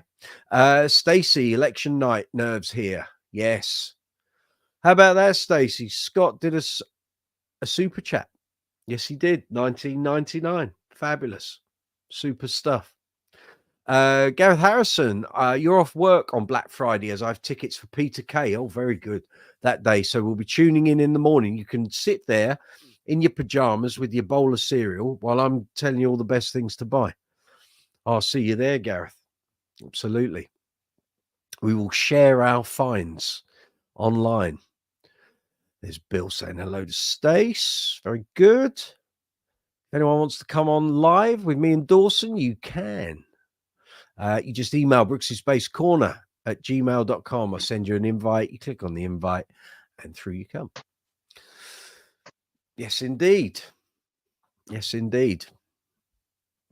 So I like anything the else? passives. I like using the passive because I could just plug in my bass and start playing. I like the functionality. I like the convenience of doing that. Okay, it's no different on an active bass.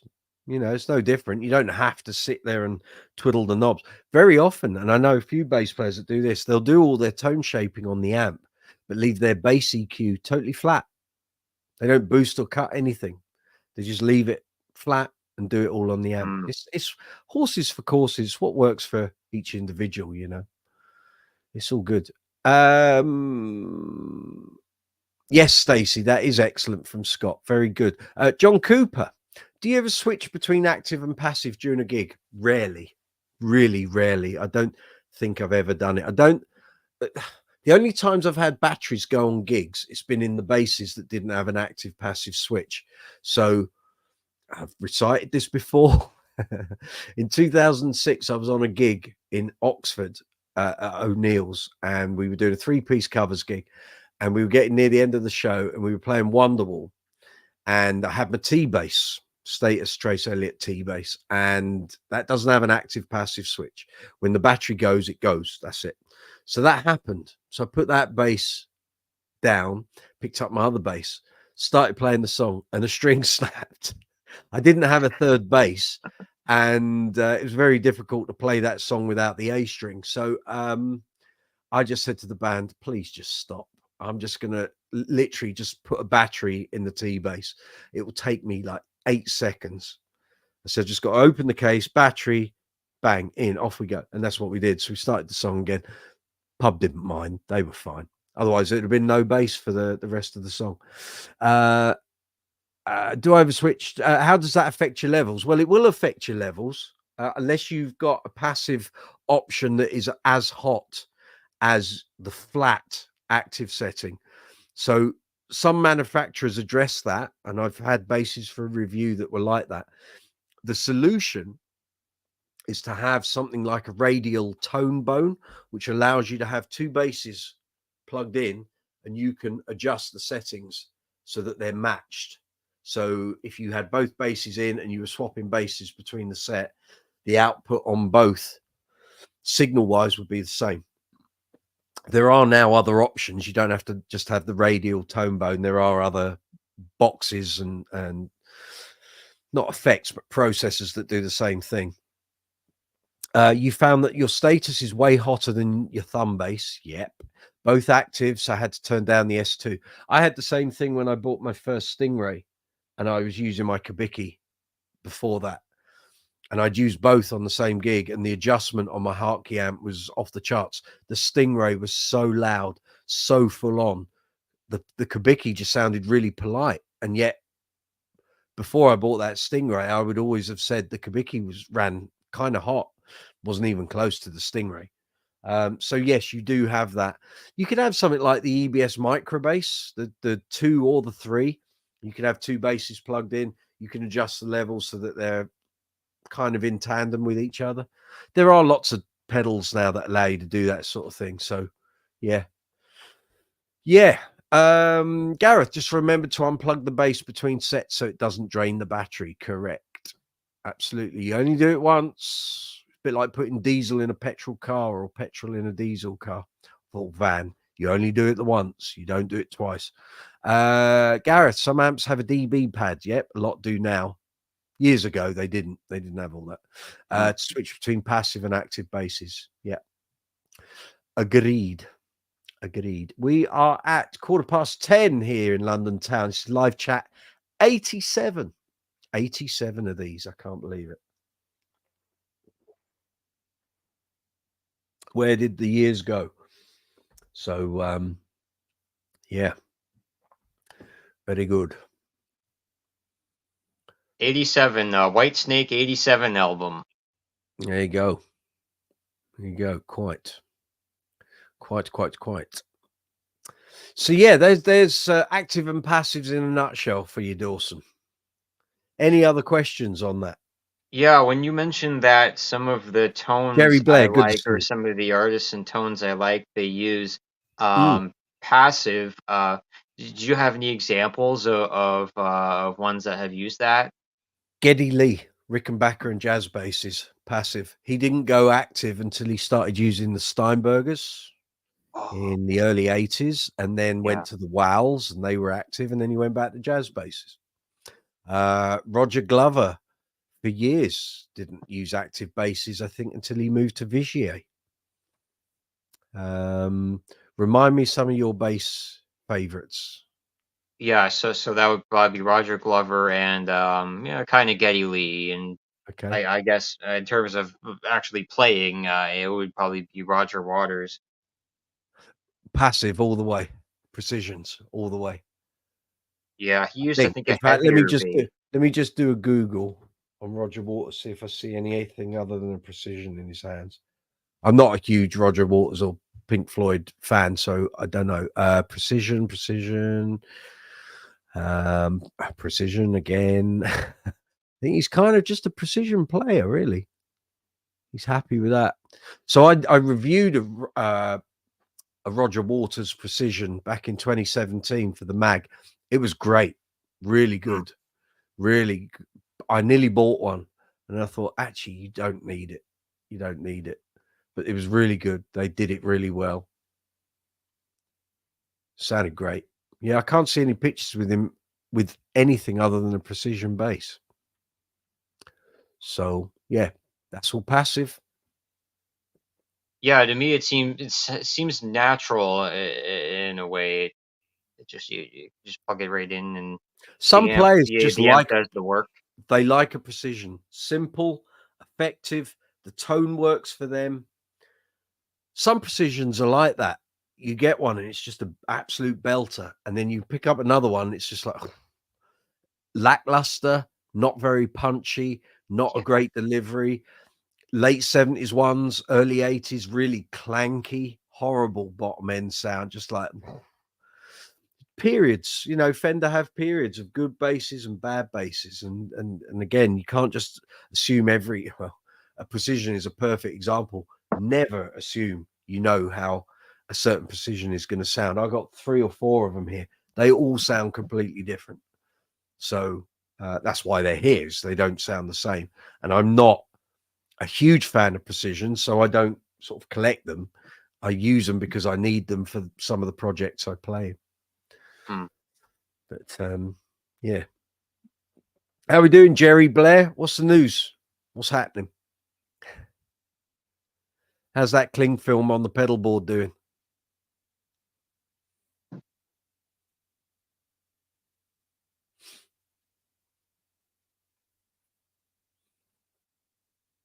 How are we doing here?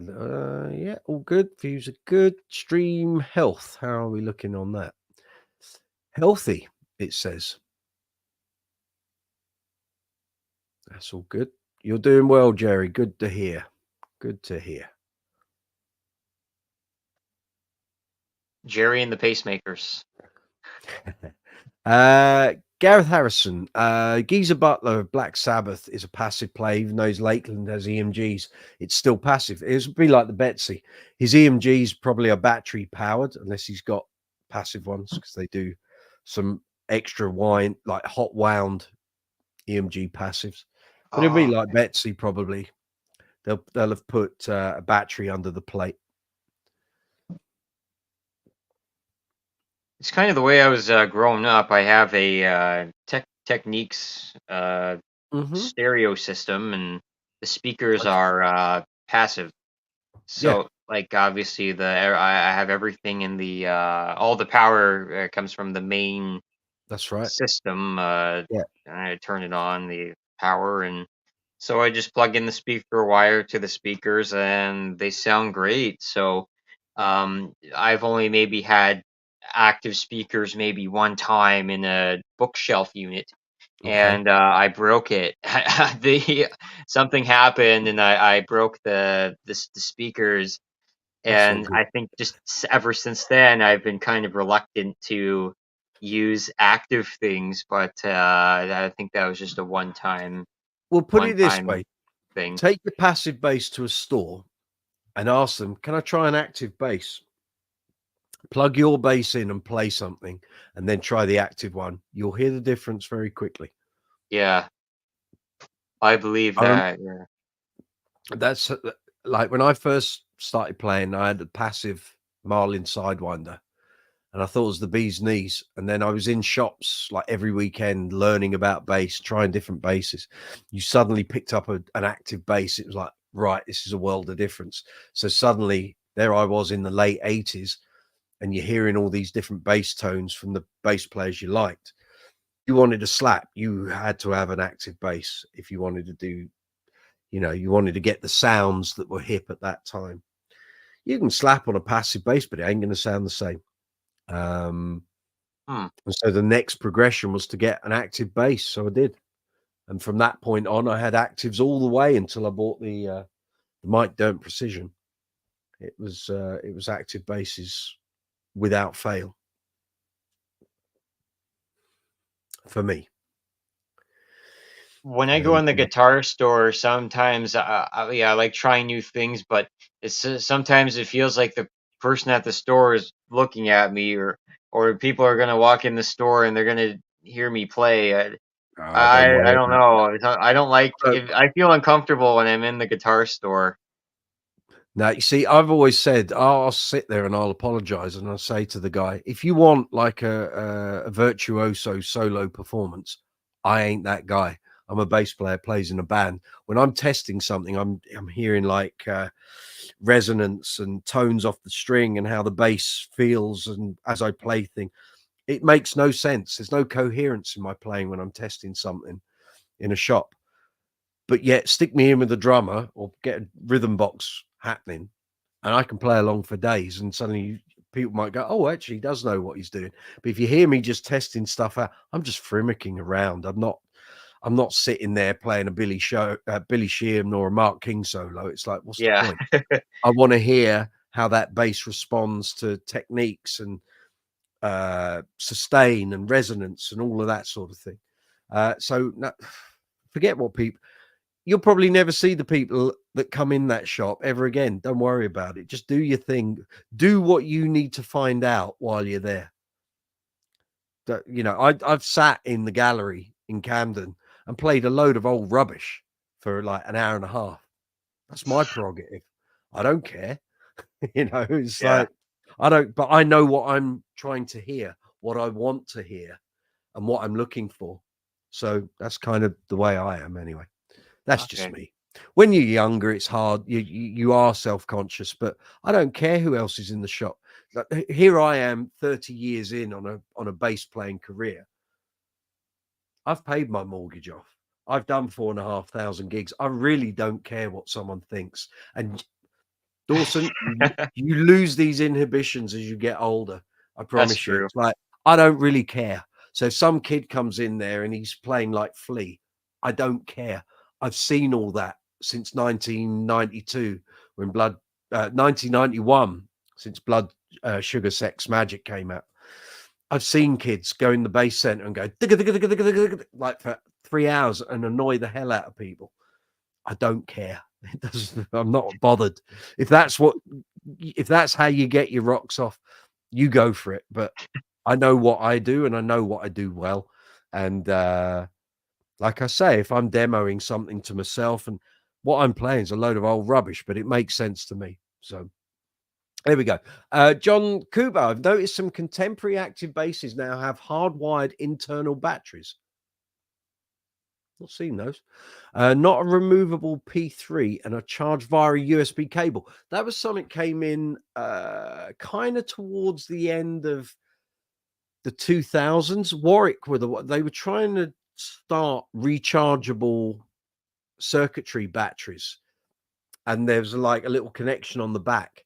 And it was when Warwick were going through their green phase, and they were extolling the virtues that they were trying to make their facility, where they, their headquarters was totally sustainable with a 0 carbon footprint. And part of this was to have these rechargeable units within the bases. I don't know how those bases are faring now, 16 years later or whatever it is. So, and if that lithium battery dies, what's the process for getting it replaced? Because I don't know who the UK distributor is for Warwick anymore. Could be the base direct. I don't know. You got to hope that doesn't go down on a gig. Exactly. These things, they're all great when they come out and people go, oh, this is the way ahead. Well, think about it 20 years down the line, and that unit has been powered up and you've done a million of gigs.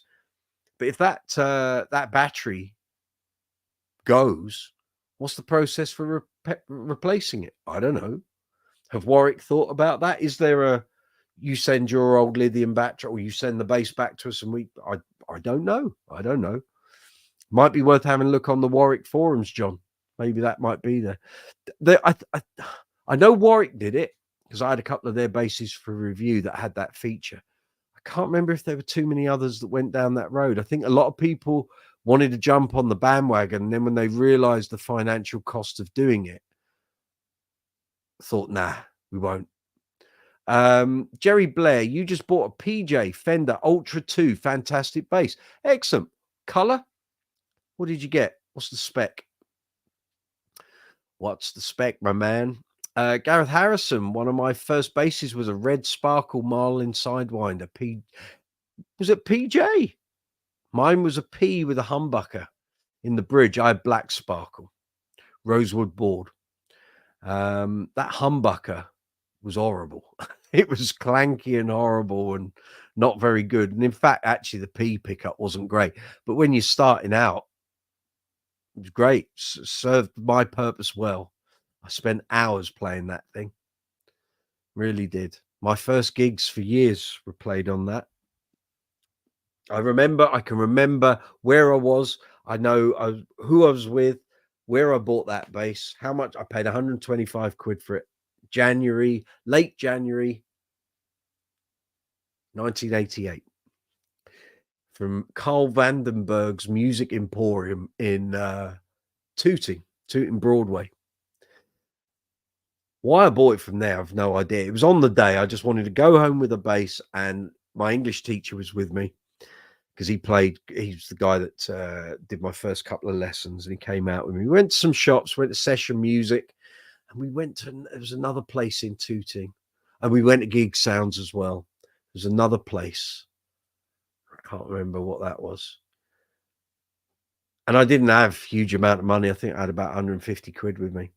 So we bought the Marlin, and we got a thing called a Fly Spec, which was like one of the first sort of little headphone amps. And that was that. I was up and running. Absolutely. Gareth, I often test basses unplugged to try and feel the sustain. Every bass I've ever reviewed for the magazine, first thing I do, play it unplugged. A crap bass sounds crap acoustically.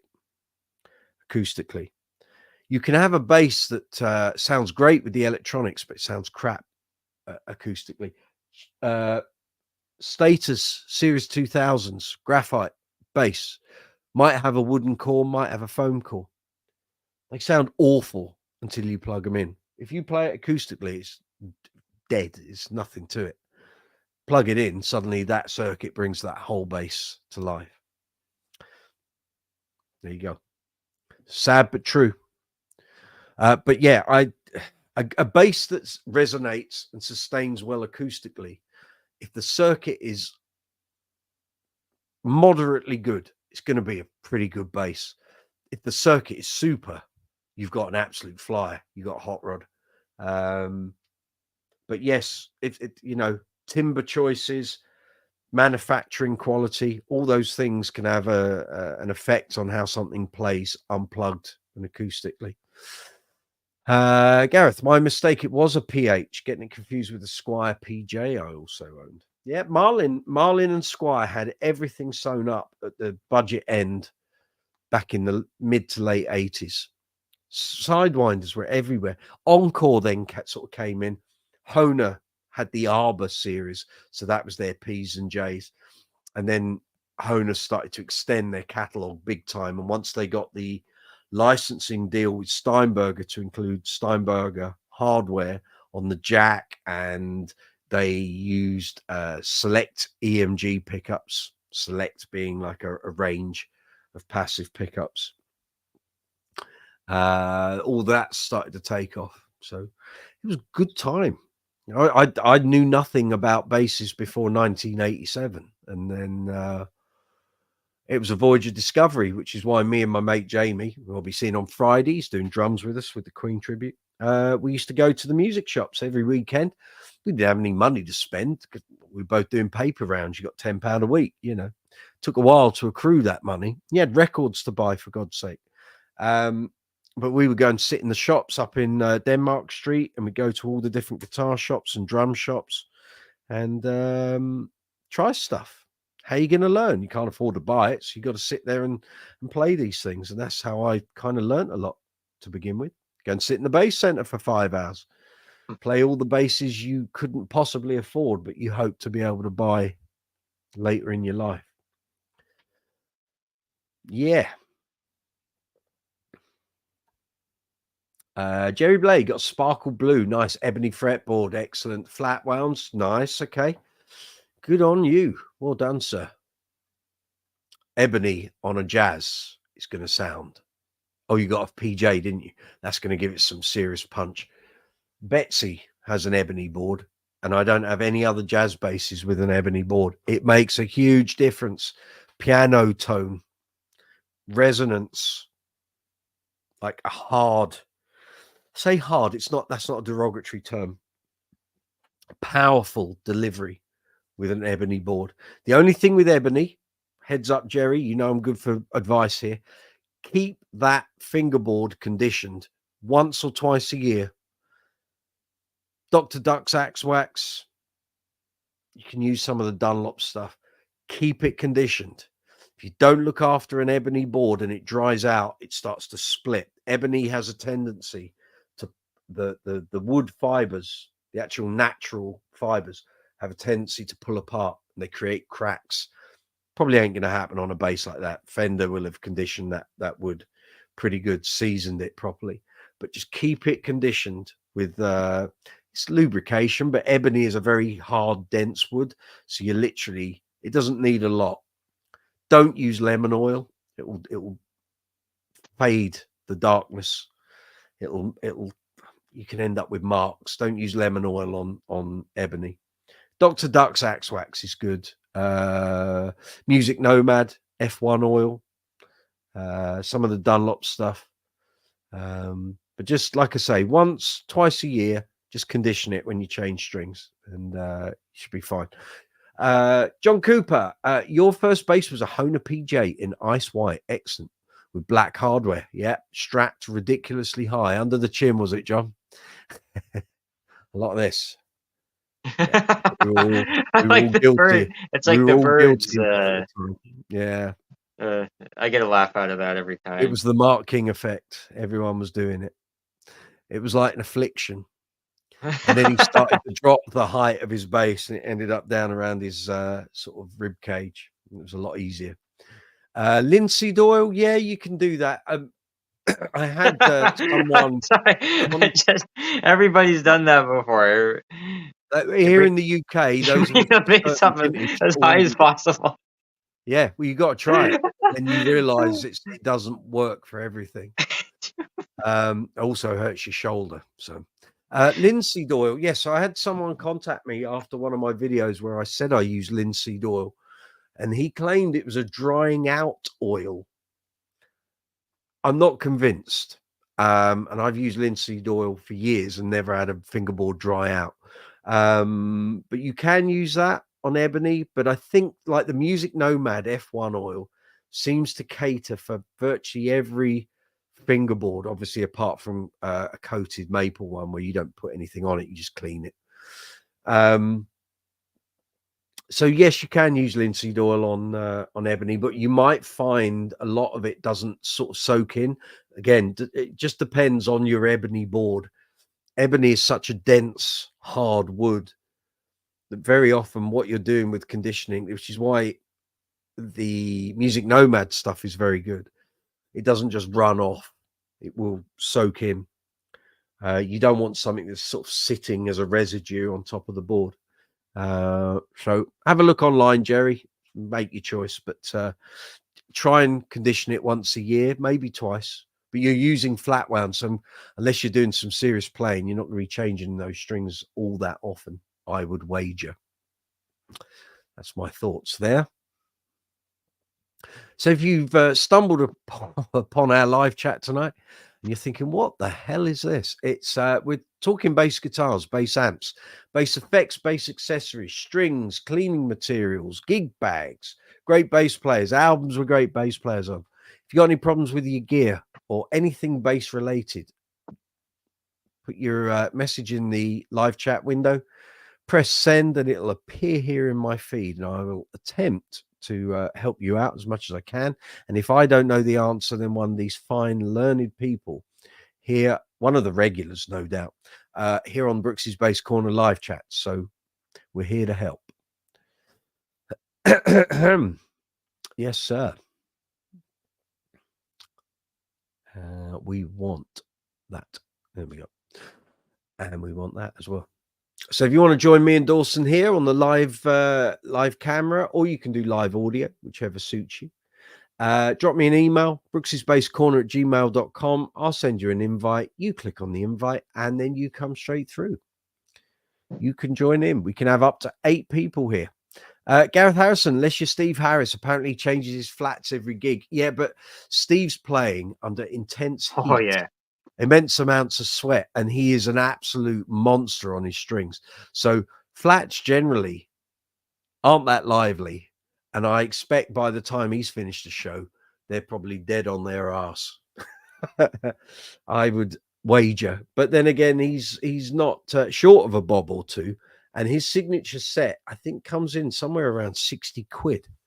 I remember seeing this a while back, and I couldn't believe. Actually, I think I saw it on the artist spreadsheet for Rotor Sound. Let me have a look, see what the general selling price is. They're not cheap. Oh, okay. They're not as expensive as I thought. Where's that gone? Amazon doing them for 37 quid. So they're not as pricey as I thought. Hang on, it had a load of them there. Just do that again. Yeah, 37 quid. Somewhere else charging 60, 44. What's that? 49. Obviously, prices are all over the shop. 37. So yeah, shop around for those bargains. If I were you, yeah. That would be my advice on that. Fresh strings are nice, but I like to break them in after about an hour. It feels right.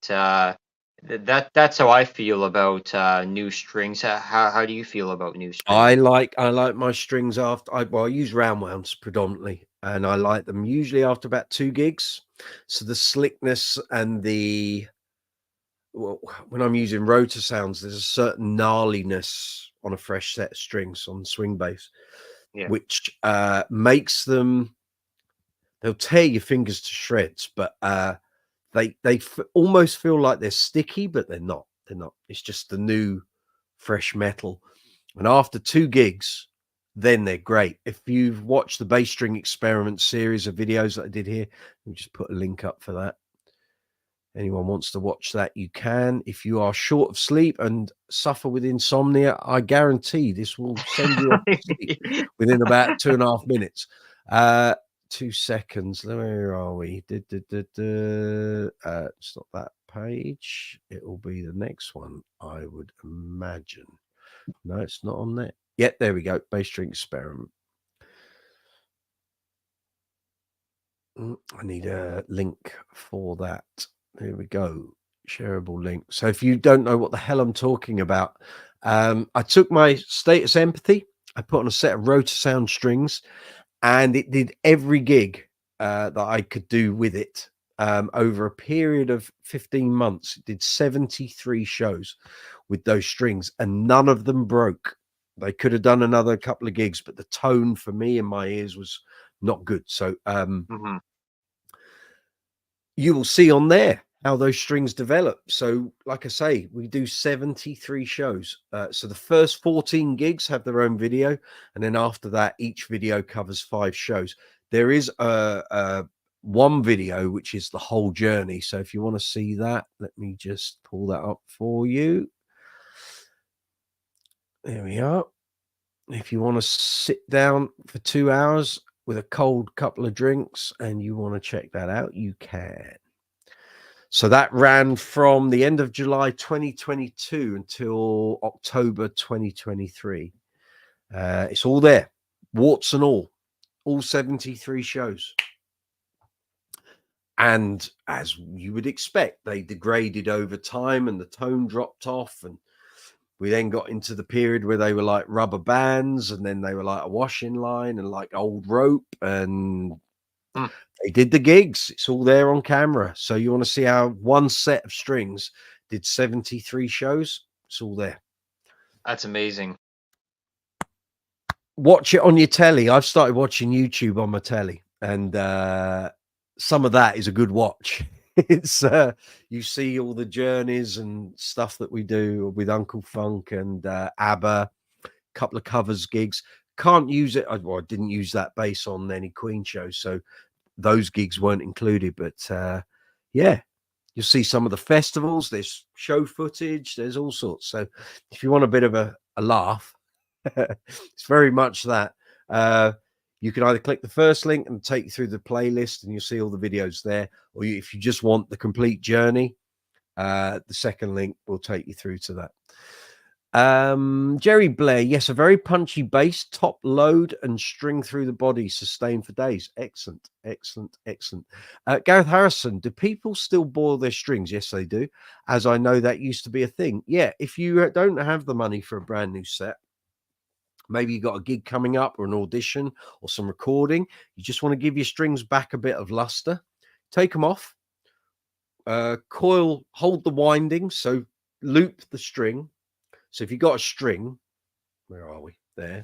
So you've got a string straight, bend it round, and you've got the silk, if it's got silk windings, the top part that goes on the machine head and the bottom bit that goes through the bridge, and hold it. And then you should just have the string looped, and do that with all 4 or 5 or 6 strings. Put them in a pan, boiling water, little bit of vinegar. That's the secret. Boil that water up, let them simmer for 5 minutes, 10 minutes. Take them out, put them on a cloth, dry them off. You might want to run a hairdryer on them. You don't want moisture in the strings. It will rot the core. I've had that. Boiled strings, and then the string snapped and the core was exposed and it was all rusty. That will give you about 3 or 4 gigs of freshness, and then they're gone again.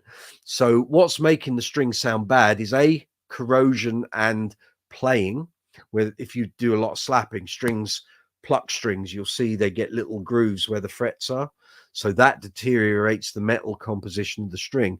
But what kills a string is grot off your fingers, skin, moisture, grease. If you've eaten something and then play, that'll kill your strings. I'm very lucky. I sweat out of my head. I don't sweat through my hands. I know loads of bass players and guitar players who don't sweat too much out of their head, but they sweat literally acid out of their fingers, and they can kill a set of strings after one gig. We're all built differently, but if you do sweat profusely out of your hands and your fingers, that will kill the strings. So Marlowe DK from Denmark, if you watch his YouTube channel, he did a thing about 10 years ago, maybe a little more. Saw the video. So he didn't want to boil his strings, but he had a Stingray with some old strings on. And what he did was he snapped the strings, like as if he was plucking the string. And he did it really fast. So he go dink, dink, dink, dink, dink, dink, dink, dink, dink, dink, off all 4 strings. Loads of grot and skin and crap fell out of the strings. However, he then compared, he showed you the clips, he splits the screen, On one side, you've got the string before he did this, and then the sound of the string after he did it, and the improvement was immense. So that's another way if you don't want to boil the strings, because what you're doing is removing the crud that's stopping the string from vibrating properly, and all of the muck is in between the string windings. Well, if you take that away, other than the physical nature of the string being decreased by slapping and popping and pick playing, if you take all that grease and crap out from the strings, suddenly the strings regain some of their sort of vitality. So yeah, there you go. But yes, some people still boil their strings. I can't say I do. I had a very cheap string deal with Piccato, so to me it was always cheaper just to put a new set of strings on. Road sounds are a bit more expensive, even on artist price. They're not cheap. But I tend not to boil strings. Usually with my basses, if I'm using GB or a Status or an Alembic, I'll get about 30 to 35 gigs out of a set, and then I'll just get rid of them. I don't want to have potentially snapping strings, so I'll just put a fresh set on. And 2-3 gigs, and then they sound how I want them to sound. That's what works for me. There we go. I'll get back off my soapbox now. Can you boil a string multiple times, or you just do it once? No, you can, but if you've done it once, chances are some moisture is going to get into the core.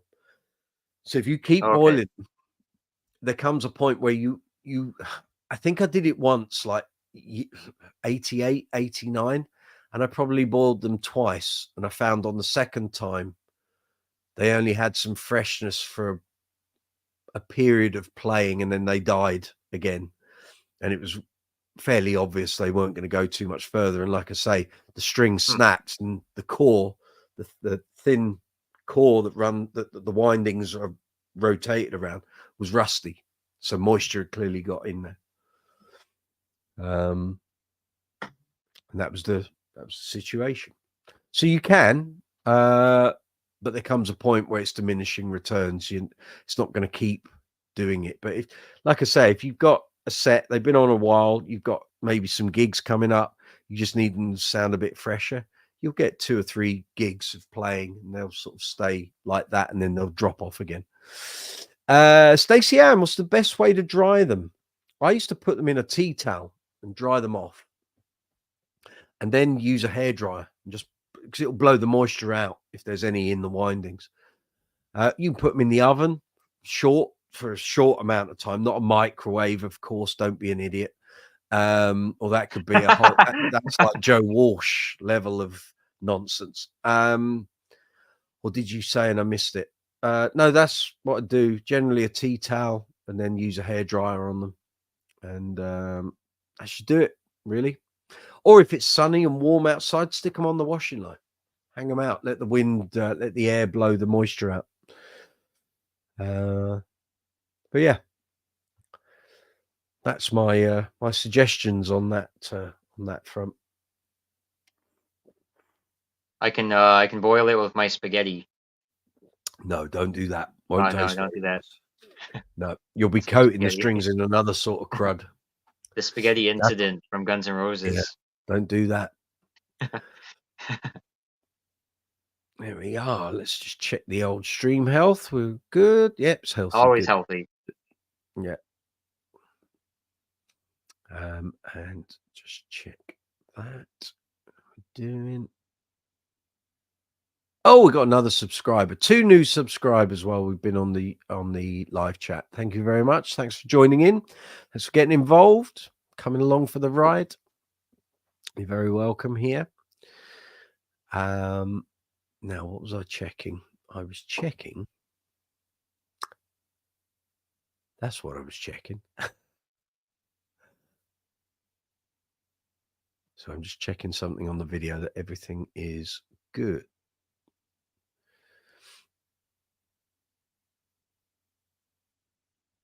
It should be all fine. Okay, we've got 12 people watching. Very good. Oh, John's off. Okay, Brooksy and all got to go. Bid you good night. Good to see you. Take care. See you next week. Thank you. I will have some Uncle Funk shows around your way soon, John. I think we got a Christmas party thing in. Let me get you the date and the place. Hold on. We are doing a public show, December the 14th in Sawbridgeworth Memorial Hall. We tend to do one there every Christmas. So if you want to come along, John, I can sort you free entry on the guest list. Let me know nearer the time. It should be a lot of fun. Our Christmas do's usually are. A lot of nonsense, of course. Yeah, that's cool. You take care, John. Have a good week.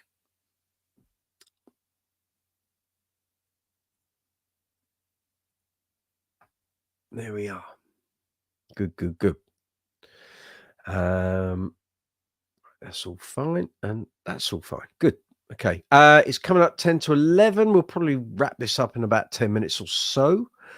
Oh, you're there, are you, John? Okay, right. Well, let me know nearer the time, and I will sort guest list place out for you and anyone you're bringing along. All good. Okay.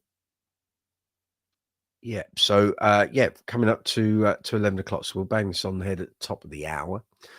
So if you've got any more questions regarding basses, amps, effects, techniques, we can talk techniques if you wish. You want to talk about passive and active basses, any gear questions, let's be having you. Fire away.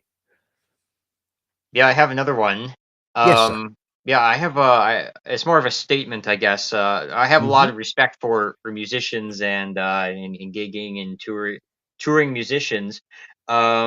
Especially like people. Sometimes people can make a living off of it, or even just have steady gigs. I've had a lot of people who are supportive of me, but I've also had a lot of people who would doubt me or have a lot of doubters. Did you find that you found some maybe rather resistance from people, and you kind of just had to keep pressing on, or do you find that your people around you have been mostly supportive? Mm, you will always find other musicians that will be negative, because it can be. You get some people who just are happy to work, happy to network, be friendly, help you out, and that's great. And then you'll get those people who are always hyper competitive monsters, and no amount of being friendly or helping them out is going to change it. Friends and family will always be sort of relatively supportive, but you say that, and it's like, I've been in Uncle Funk for 4.5 years. I was debt before, and I always post. I do it here on the YouTube channel, on the live chats, but on Yeah. my social media, on my Facebook, my Instagram, I post up when we're playing. And apart from two people, so we've probably done close to about 250 gigs, maybe a bit more. Two people have come to see me play with Uncle Funk. No one else. So friends will be supportive when they feel like it. But generally, and I've said, you don't have to pay to come. I'll put you on the guest list. It's free to come in. No one comes along. Maybe it's because I'm getting old. Maybe people of my age range want to stay at home and watch Strictly Come Dancing on a Saturday night. It is what it is. You can't drag people out if they don't want to. But generally, you just got to plow your own furrow, really. And if you're dedicated to being a musician and you want to be a musician for a living, that's great. If you don't, and you just want it as a hobby or a way to earn a few extra bob on a weekend, but keep your day job, then that's fine as well. It's actually, Barry from the Bass Center said something when I was editing up his interview video, and I was doing it just before the weekend. He said, for most musicians who want to do this as a living, it's a calling. You can't explain it. You either want to be a musician and that's your job, or you don't. Some people do, but never have the balls to go ahead and do it. Some people want the security of a regular 9 to 5 job, and their playing is just a bit extra on the side. But for those of us that have a fascination with music early on and performance. You know, you get those kids that always wanted to be at drama school. They love being on a stage. I always love being on a stage. I very rarely ever get nervous going onto a stage. And yet I see some people and they're absolutely quaking in their boots. I feel totally at home on a stage. It can all go wrong. But again, as you get older, your confidence in this sort of thing, you just go on and you do it. And I don't think about it. And yet Saturday's gig where we were doing the request gig thing, I was really quite nervous about an hour and a half before I left home. I was like, because I had no knowledge what we were going to play. Yeah. Absolutely did not know. There was no set list. There was nothing there. All I'd done was learn hundreds of popular tunes over 3 days. And that was the luck of the draw. And as it came up, thankfully, on the morning of the gig, I ran I Wish by Stevie Wonder. 5 songs in, we got requested I Wish. It was like, yes, I know it. I haven't played it in about 10 years, but I'd refreshed it. But a lot of the stuff I'd learned, we didn't play. And the stuff that we did play, generally I knew. There were a couple that it was like, well, you better shout the chords out, mate, because I can't remember what that is. I haven't played that in 20 years. Then there was the one song that it was just like, there's no point me playing this. I don't know it. I don't know the changes. You're saying to the piano player, you're singing the song. You can't shout the chords and sing the lyrics. This, you got 2 heads. I don't know how you're going to do that. So I didn't play that one. But I felt nervous beforehand. But it was that element of not knowing what's going to happen. Whereas generally with a covers band, you know what you're going to play. You know generally what your sets are. You know the material your band plays, and off you go, and you do it to the best of your ability, and you get paid, and you go home. Saturday was a different one, and I'd never been in that venue. Didn't know what the crowd were going to be like. Hadn't played with those musicians in 2 years. It was a bit of a voyage of discovery, but actually by the end of the gig, we all went, yes, we can do this. It's fine.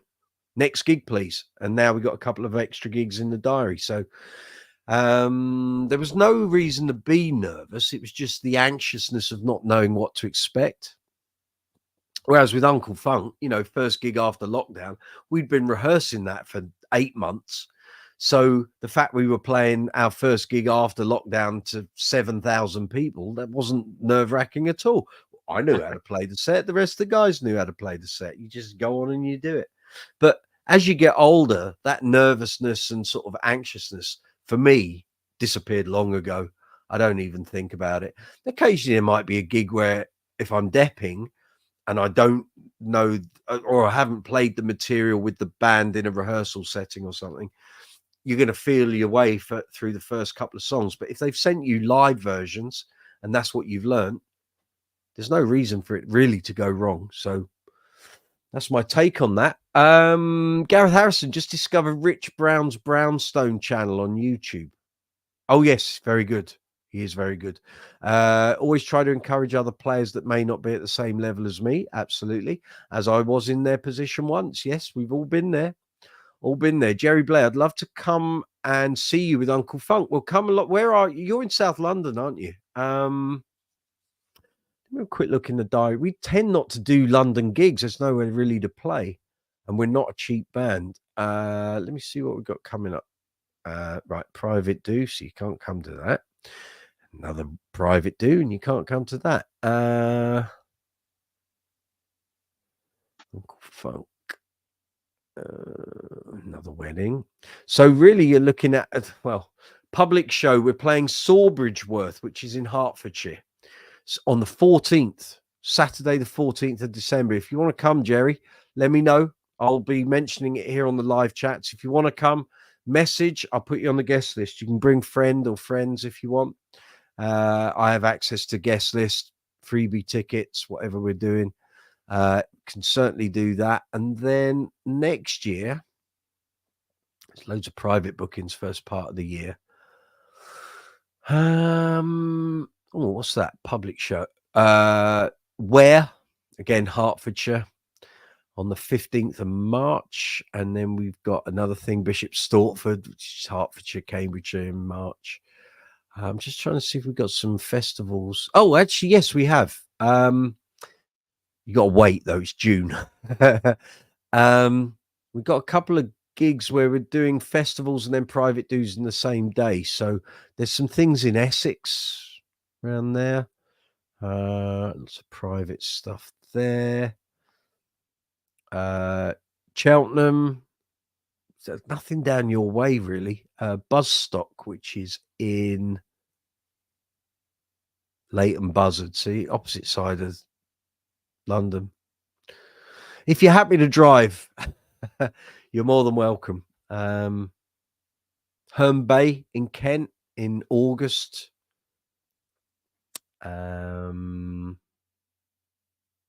Bishopstorp, yeah. It's all wrong side of town, mate, I'm afraid. So you probably need to travel if you want to come and see us. So, yeah. Stacey would like to see us, of course. Oh, you will travel. Cool. Well, look, if you want to come December the 14th, I'll mention it on the 11th, which is the Wednesday. Because on the Tuesday that week, I'm doing an ABBA show. So I will mention it on the 11th of December. And if you want to come along, say yes on the night. I'll give you a contact detail for me. I'll put you on the guest list. Let me know how many friends are coming. Just come down and be a blast. We'll have an absolute blast. Sawbridgeworth is always good for us. We do pretty well there. And the fact it's just before Christmas should be even more. It should be packed. Probably about 300-400 people there. So it'll be a blast. Gareth, next time you're up north, I'll come along. Absolutely. Absolutely. Cool. Cool. Okay. Jerry Blair, you're coming to Sawbridgeworth. It's easy drive, actually. It's kind of M11. So I guess for you, you can either do a bit of M25 or you could probably do South Circular and then come up the west side up near Dartford and then pick up the A10 or the A11 and then that becomes the M11. Yeah. So you can do that and that'll take you up towards Bishop Stortford and surrounding districts, and Sawbridgeworth's just near there, really. But it'll be a blast and we'll be firing on all cylinders because it's December. So, oh, you've done gigs there. Cool. What, at the Memorial Hall or just in Sawbridgeworth?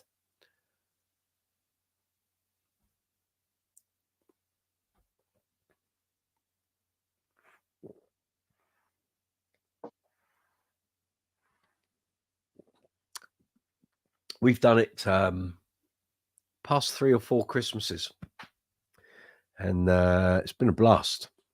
Been a blast, and kind of regular people come and see us every year. So it's all good. It's all good. Yeah, thank you for having me on today. I learned a lot about passive and active, and continue to know use where I am every passive, Tuesday. and we'll probably expand into active eventually. Yeah, I think if you go in a shop and take your bass and then plug or try an active bass, you'll hear that difference. Yeah, And you'll be like, oh, I need one of these, or a bass, an active bass. yeah, that was All really good. helpful today. Good chat. I'll watch the Pleasure, my man. replay and save it. And See you. yeah, have a good rest of your week. Will do. And you take care. Just see you next week, hopefully. Yeah, cheers. All right, mate. Take care. See you soon. Okay, I'm going to wind it up. So it's just coming up to 3 minutes past 11 here in London town. Thank you very much to everyone who's joined in tonight. It's been a blast. We had a good conversation, talking all things bass. Stacey Ann, fingers crossed here. Election results start coming in an hour. Excellent. Thank you all across the pond for your support in saving our little democracy. It's not so little. But yes, keep an eye on all that. If you haven't voted and you are in the US, get your backside out of your chair, off your sofa, and go and vote. Exercise your right to vote. You cannot complain at who ends up in power if you don't go and vote. So do the thing you need to do. On that note, I'm going to bid you all farewell. There will be videos coming up this weekend. I know I've said the past couple of weeks, it has been flat out here. We've got my mother-in-law's funeral on Thursday. I've spent hours doing her slideshow, her memorial slideshow, and this, that, and the other. Life and family have taken precedence past couple of weeks. So I thank you from the bottom of my heart for sticking with the channel. I keep saying stuff's going up, and it hasn't. We've just been flat out basically for 20 months. with the passing of my father-in-law and now my mother-in-law. Things will start getting back on track soon. There is loads of content ready to go. Stuff will be going up from Saturday. So I've got Queen Gig Friday. Saturday, I'm home. Sunday, I'm home. Next week, I'm here till Friday. There's going to be content. So keep watching the channel. New stuff's coming. Don't forget, please like this video, like the videos on the channel, post comments, share the videos out. If you find a video here on the channel that you find really useful, please shout it from the rooftops on social media. It makes a big difference. Your support is everything. I can't do this channel on my own. I need it. I need your support. That's how it works. So on that note, have a great week. If you've got gigs coming up, enjoy them. Enjoy your bass playing. If you've got any questions, find me on social media. Send me a question. I'll respond to it. If you're watching the live chat after the event, leave comments. I will respond to them. On that note, take care of yourselves. See you next Tuesday. You know where we are. 8 o'clock, London town. Stacey, you have a good week. Gareth Harrison, you have a good week. Dawson, you have a good week. Jerry Blair, you have a fabulous week with your new bass. I will catch you next Tuesday. Take it easy, gang. Have a great week.